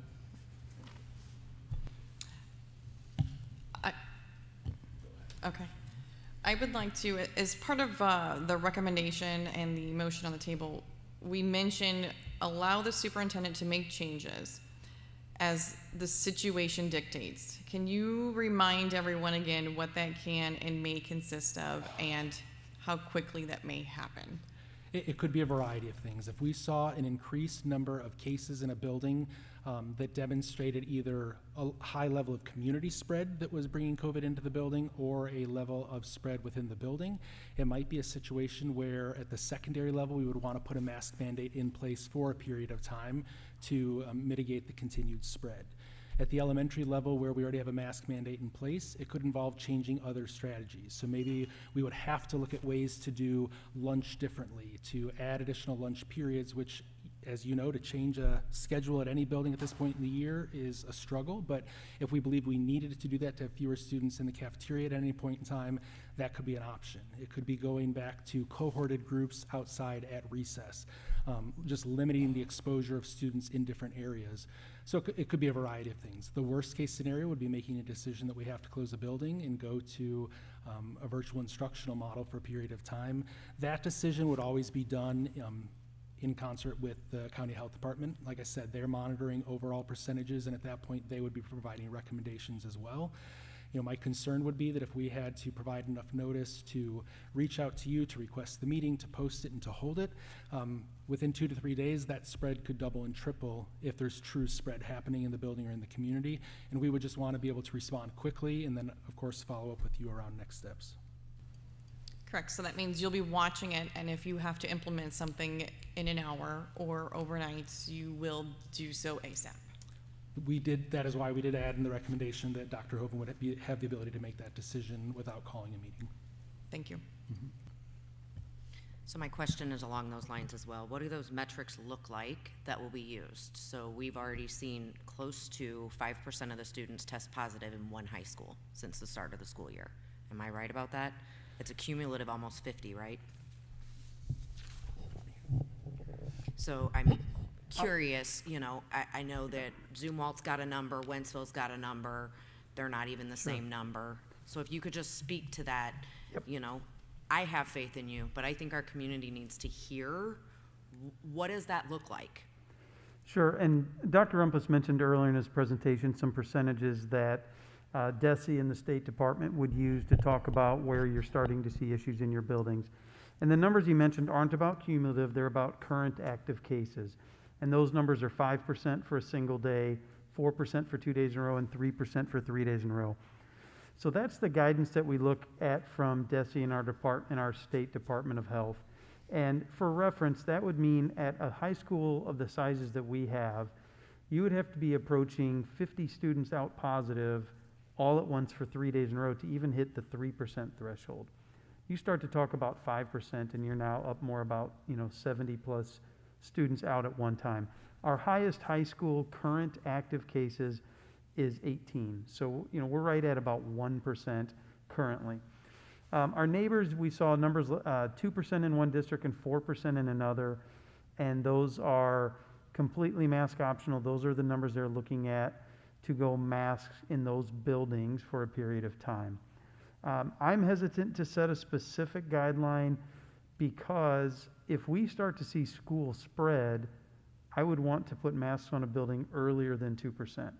And I don't mean one case of school spread, but if we're seeing, 1.5% of the students in that building and a whole bunch of it is school spread, we would want to act quicker than 2% or 3% to put masks on that building.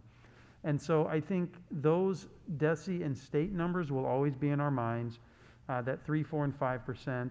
We never hit any of those thresholds last year. We're nowhere near those thresholds right now. I hope that we never get to that point.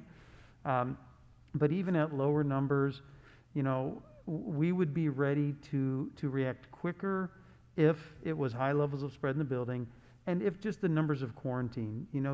We hear some of our neighbors, at times you're hearing, and even smaller schools in the state might have 200 kids in one building out on quarantine in a school much smaller than ours. And those things, again, even if your number of positive cases isn't that high, if you're missing that number of kids from your school, we would want to react as well. So again, those percentages exist as guidelines for us, but I would want to be promising those as numbers kind of takes away the ability to react quicker if we see larger concerns that don't hit those numbers. Thank you. That makes me very comfortable. The other question that I have is social media may not be the best place to get news, but there's been a lot of conversation on social media about sick kids that are actually in school, going to the nurse's office, getting a cough drop, going back to class. I've got a kid of my own, been home all week, and COVID negative, strep negative, it's probably allergies, but we're not sending him to school. So what is that threshold of symptoms? Do they have to have 2 symptoms, 3 symptoms, all symptoms? At what point are we sending a student home that is showing COVID symptoms? So that's a discussion bigger than just COVID. We want students and staff to be healthy and safe. If it's not COVID, we're also entering flu season. The guideline is that if you're experiencing any of the symptoms on that list, that you would be home until you're 24 hours symptom-free. The only exception to that is if you have another medical diagnosis. So we do have some students and family, or students, staff members who do have allergies, or maybe have an anxiety thing that causes nausea or sickness. You know, those are illnesses that have been diagnosed by a doctor. And so we work with the family to understand that, and that's not something that's usually happening randomly. That's cyclical and it's happening often. So those would be the exceptions. I too see what's on social media and received a couple of phone calls as well as emails this week from families who are upset saying, your contact tracing clearly doesn't work because my child didn't get told until day 5 or day 6 that they had been in close contact, and now they're being sent home when their quarantine window is almost over. That's ridiculous. You guys are not doing your job. Well, what you need to understand is that in some situations, students are coming to school with symptoms for multiple days before they ever report it to us or to their parents, and they go get tested. So at that point, they've been there, so the date of exposure has already been pushed out. Then a student may go home for a day or 2, then get tested, so it's another 3 days before we get the phone call that the student is positive. So yes, for a student or a staff member who is a close contact, sometimes that may be 5 or 6 days later. I can assure you, as soon as we receive the cases, we begin taking care of them. Usually, those cases are traced on the same day. You know, if we find out about it at 2 or 3 in the afternoon, it may finish the next morning. Rarely does it take us more than 24 hours to fully trace a case and to make sure all of those students are sent home. So I would implore everyone, not just because of COVID, but because we want to keep everybody safe and healthy, that if you have any of those symptoms, you should stay home.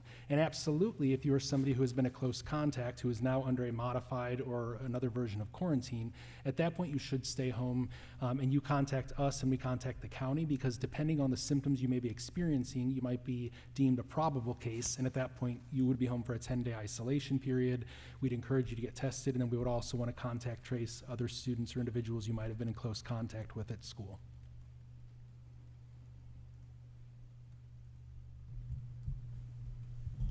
Yeah, a couple of questions. First of all, I echo everybody's concerns about what's going on. I also want to thank you again for all the extra effort that you are doing to trace this and get us pertinent data that we're actually able to use and be able to rely on. We're not relying on data from who knows where, various studies from across the world and different things like that.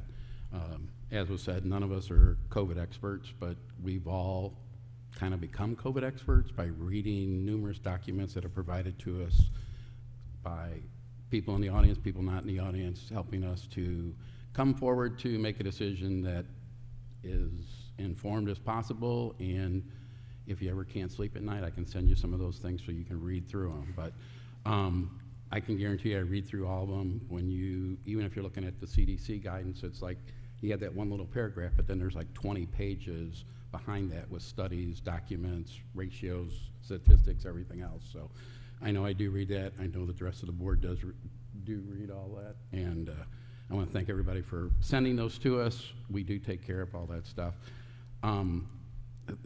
What we're doing now is we're kind of providing options to the community. We are, you know, providing mask optional for part of the community. We're providing mask mandates for the younger students, which are allowing them to stay in school and be able to utilize the modified quarantines. Keeping those kids in school, which is where they need to be, is the best option for us. But on the same side of that, I do believe we need to balance, because we get a lot of information from a lot of different sources on mental health versus physical health.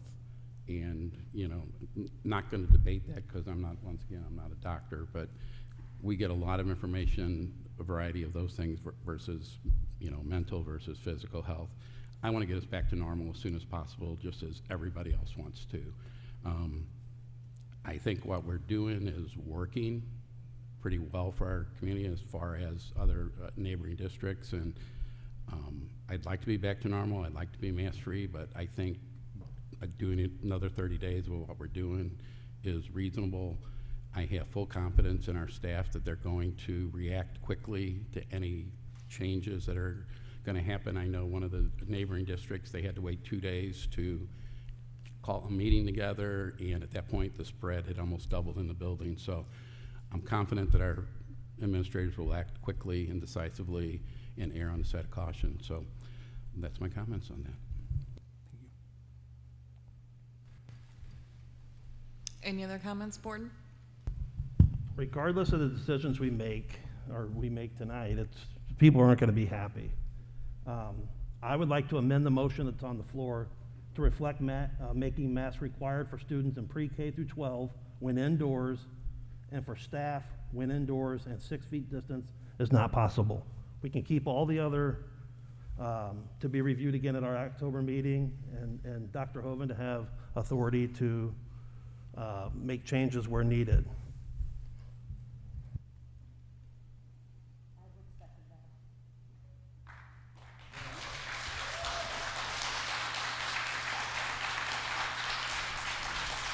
Can you repeat that to me, please, Chad? It could be reworded, however. I would like to amend the motion to reflect making masks required for students in pre-K through 12 when indoors, and for staff when indoors, and 6 feet distance is not possible. Kind of like what we had prior to changing it on the 15th.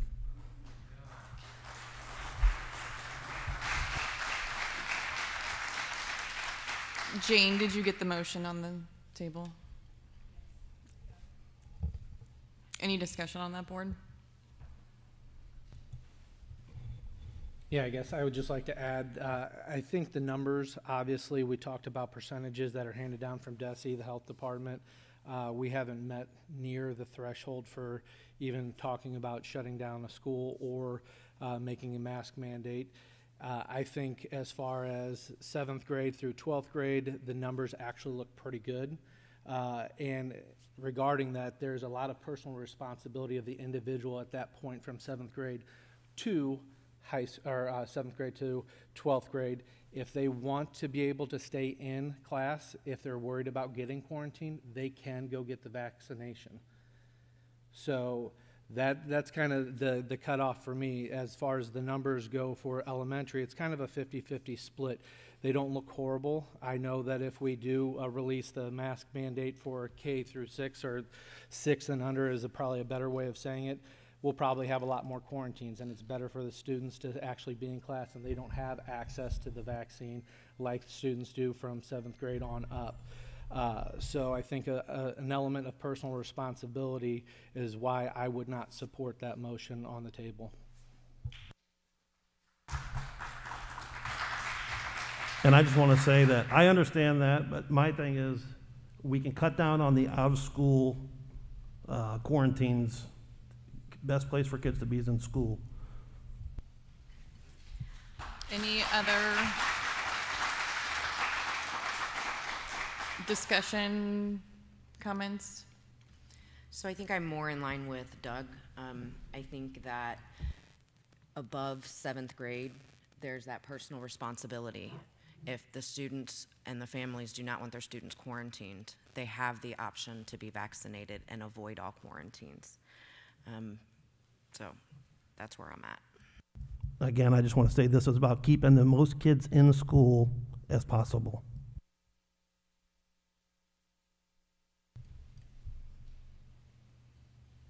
Anything else, board?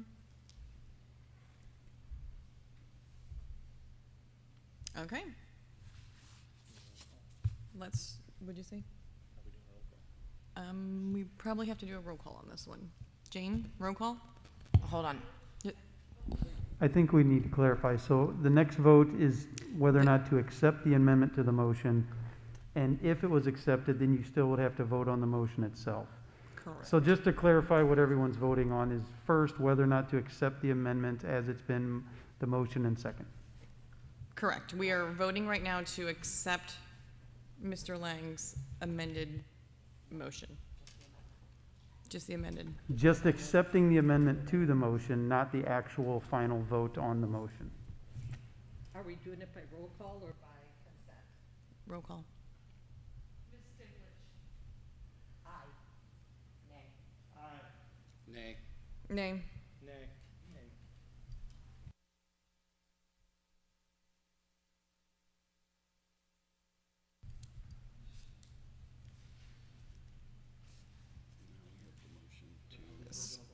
So now we're back to the original motion. Is there any other discussion on that board? No? Okay. All in favor? Aye. Any opposed? Motion carries.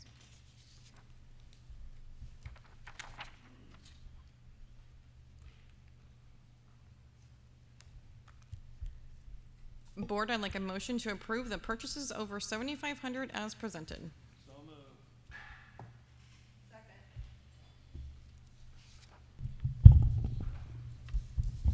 Ms. Lang? I'd like Yes. to amend that motion to remove items 9 and 10 for a separate discussion and vote. I will second that.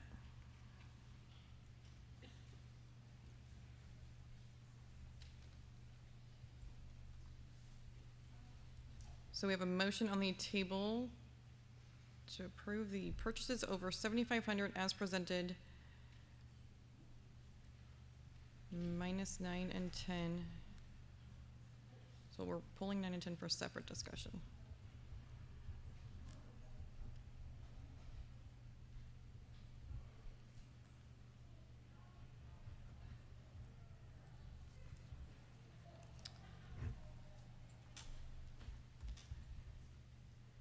Any discussion, board? All in favor? Aye. Any opposed?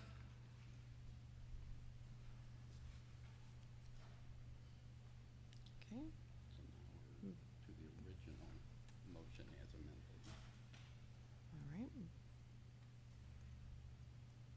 Now, board, I would say, would it? What we're approving now Is- is purchases over 7,500 as amended. As amended. Board, I would like a motion to approve the purchases over $7,500 as presented, or as amended. So moved. Second. Any discussion? All in favor? Aye. Any opposed? Motion carries.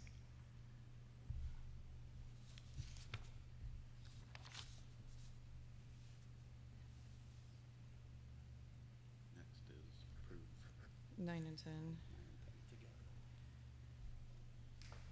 Okay. Now we are on our amended. So board, I would like a motion to approve the purchases over $7,500 as presented, items 9 and 10.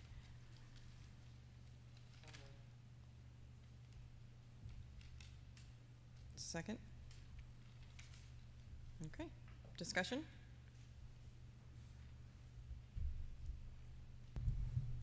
Yeah. I asked that both of these items be pulled. I know if you've read through board docs and that, it was brought to the board's attention that both of these items were already completed prior to board's approval. We have policies and procedures in place to prevent this type of action, and I wouldn't be bringing this to a separate vote and a separate item, except for this has happened within the last few months.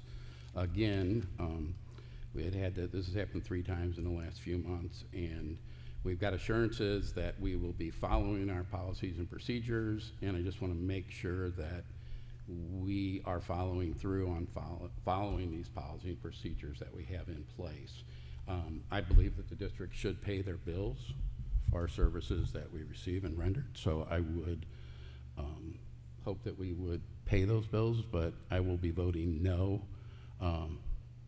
so that there is a clear message to the community that we will not stand for this and that this needs to be corrected.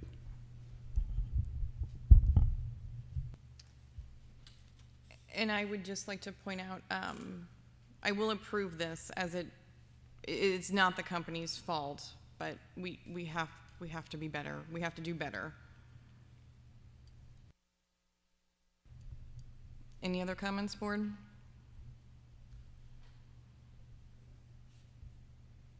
All in favor? Aye. Any opposed? Nay. Motion carries.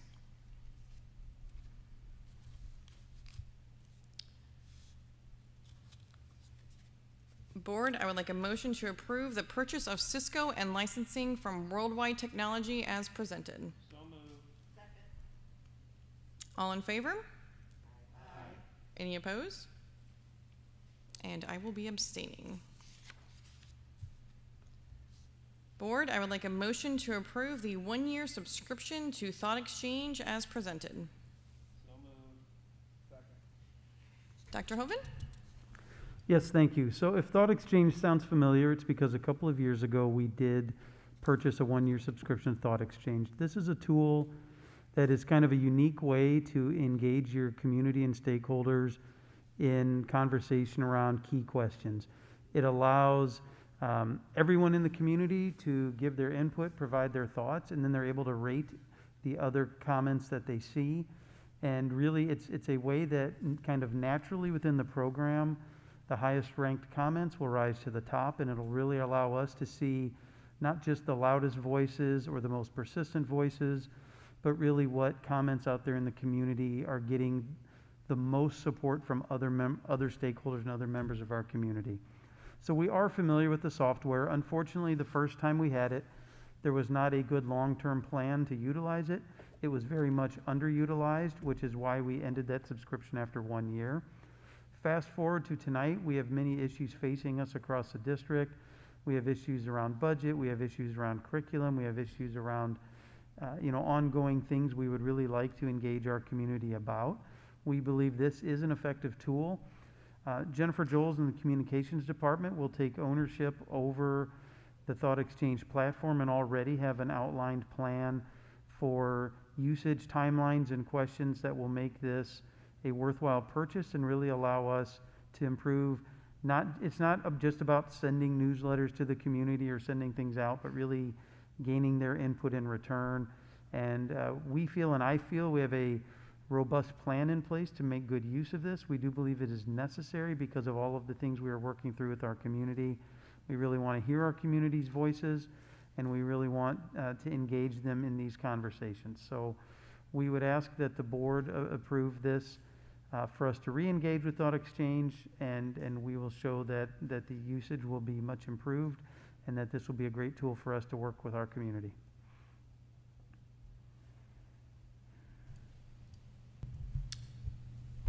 Any discussion, board?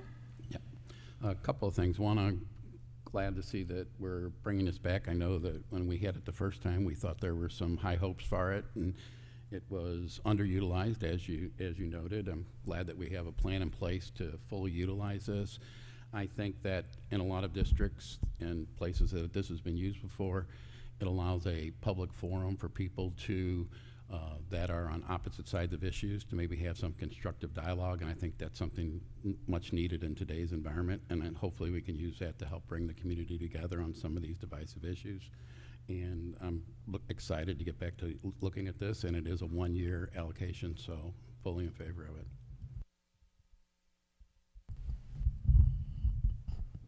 I agree with everything Mike said, plus it helped us with our Prop S pretty good.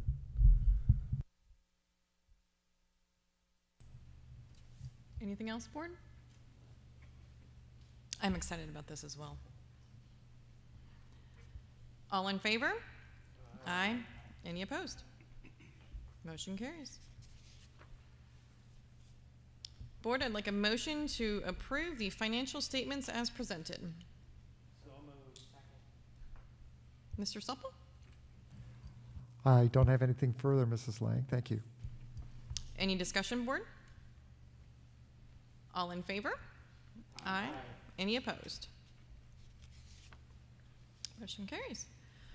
Board, I would like a motion to approve the board resolution tax exempt tax and revenue anticipation note, teachers fund, tax compliance agreement, and related documents authorizing the insurance or issuance and delivery of up to $16 million in tax anticipation notes to be purchased by UMB Bank as presented. Second. Mr. Sumlin? Thank you, Mrs. Lang. This is the second year that the district is issuing some tax anticipation notes to cover cash flow needs in the period of the fiscal year when our cash reserves are low because we haven't received our property tax revenue yet.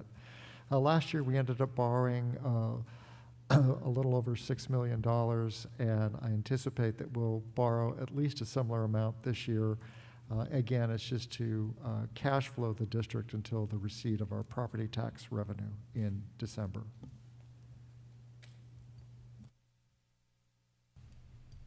Any questions or comments, Board? All in favor? Aye. Any opposed? Motion carries. Board, I would like a motion to approve the tax rate as shown in the estimate of required local taxes 2021. So moved. Mr. Supple, anything to add? No, we had the hearing ahead of time, so provided information to the board, but happy to answer any questions the board might have. Did anyone come up with any more questions? Any questions? No? Okay. All in favor? Aye. Any opposed? Motion carries. Superintendent comments. Thank you. I just have a couple of celebrations I'd like to offer tonight. One, we had a big crowd here. Unfortunately, the big crowd is not here for me to say this to, but I was really pleased and impressed with how Patron Comments went tonight. We were able to have people talk on both sides of issues. We were able to hear all of them. Had a fantastic approach to that tonight. I really appreciate that, and I just wanted to say that to those who were in attendance tonight. Second, since last board meeting, we actually came back to school, and so given all of the conversations we've had over many topics over the summer, it was refreshing to get back to what we do best, which is to bring the students into our buildings, watch our teachers start working their magic with kids, watching our support staff spring into action to take care of everything needed as well. And so getting out into buildings, visiting things, stepping in a classroom, seeing the awesome things our teachers are doing with kids, seeing the learning that is happening with our kids, it's just refreshing, and it's a great reminder for everyone, regardless of all the issues that we talk about when we're at these meetings. It's a reminder for why we're all here in the first place, and I just want to celebrate what we've seen in this first month. Thank you. Next up, we have board comments. I will start, and you stole what I was going to say, but maybe everyone left to go home and watch the live stream. But I just wanted to say thank you to everyone that was here for remaining respectful. And I mean, we went through that entire Patron Comments and this entire meeting, and it was great. So thank you to everyone. Next comment? Chad, Mr. Lang. I agree with everything you said there. But I couldn't help to notice a shirt earlier out in the crowd that said that masks don't work. And I just want to reiterate to our 7th and 12th graders who are mask optional that this virus, I'm going to read this off a paper that I printed out. The virus that causes COVID-19 is spread through respiratory droplets, coughing, sneezing, breathing. We must take precautions to reduce the spread. This particular strain of coronavirus is moderately contagious, meaning that an individual with the infection will spread it to somewhere between 2 and 5 other individuals, who will in turn spread it to a similar number of individuals. Wearing a mask helps to contain a portion of the respiratory droplets expressed by an infected individual, therefore reducing the number of others who might otherwise contract the illness. Thank you.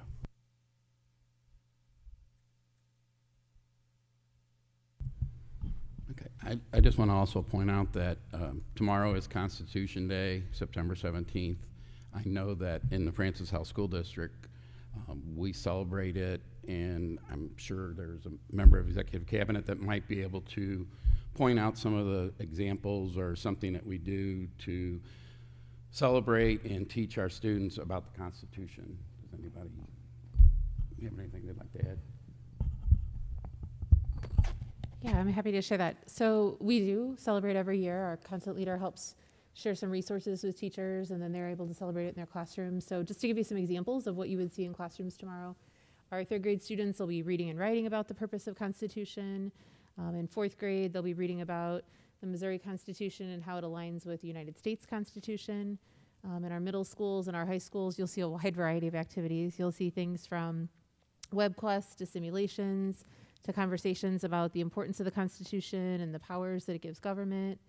And while not taking place tomorrow, I would add that we are working with the Missouri Bar, and they'll be working with our teachers this year on a strand of learning that'll take place on our district PD days. So we have about 20 secondary teachers that are enrolled in that strand of learning. It'll be about 16 hours, and the focus of that is teaching the Constitution in their classroom this year. So lots happening around that. Thank you for pointing that out. I just wanted to emphasize that we do follow that, and we are teaching our kids the Constitution. So thank you. I just have a couple of things to add. I again want to echo that I'm proud that there was civility this week. It was sad to see what it was the previous meeting. So I'm glad that civility reared its head today, and we were respectful of one another. I did want to comment on building bridges. That was brought up in past discussion and tonight specifically with regard to our efforts of building bridges. I believe that we appreciate the hard work of all of our staff members, our administration. The past 18 months, as I alluded earlier, have been extremely difficult, and we understand that. So we understand that it's been difficult, and we understand that we do have to mend some bridges. And part of that mending of the bridges that have started over the past summer is the honoring of multiple agreements that happened during the negotiations. $1,000 stipend that went out to employees that are full-time. $1 million that was absorbed by the district to prevent increase of health care premiums. I'll repeat that again, $1 million absorbed by the district to help with the increased cost of health insurance. So those are no small steps. Those are definitely steps on building bridges. And so it's just a little bit frustrating when we hear those cast aside like it's nothing, and that the only thing that starts building bridges is someone's personal access into a building. So I just wanted to throw that out there. We are building bridges. It's a two-party concept. Both people, both parties have to work on that together. It's not just one side building all the way across to the other. And that's where I'll end my comments. Anyone else? Board? Okay. Board, I would like a motion to return back to close as we didn't finish our agenda earlier. Second. All in favor? Aye. Aye. Any opposed? Motion carries.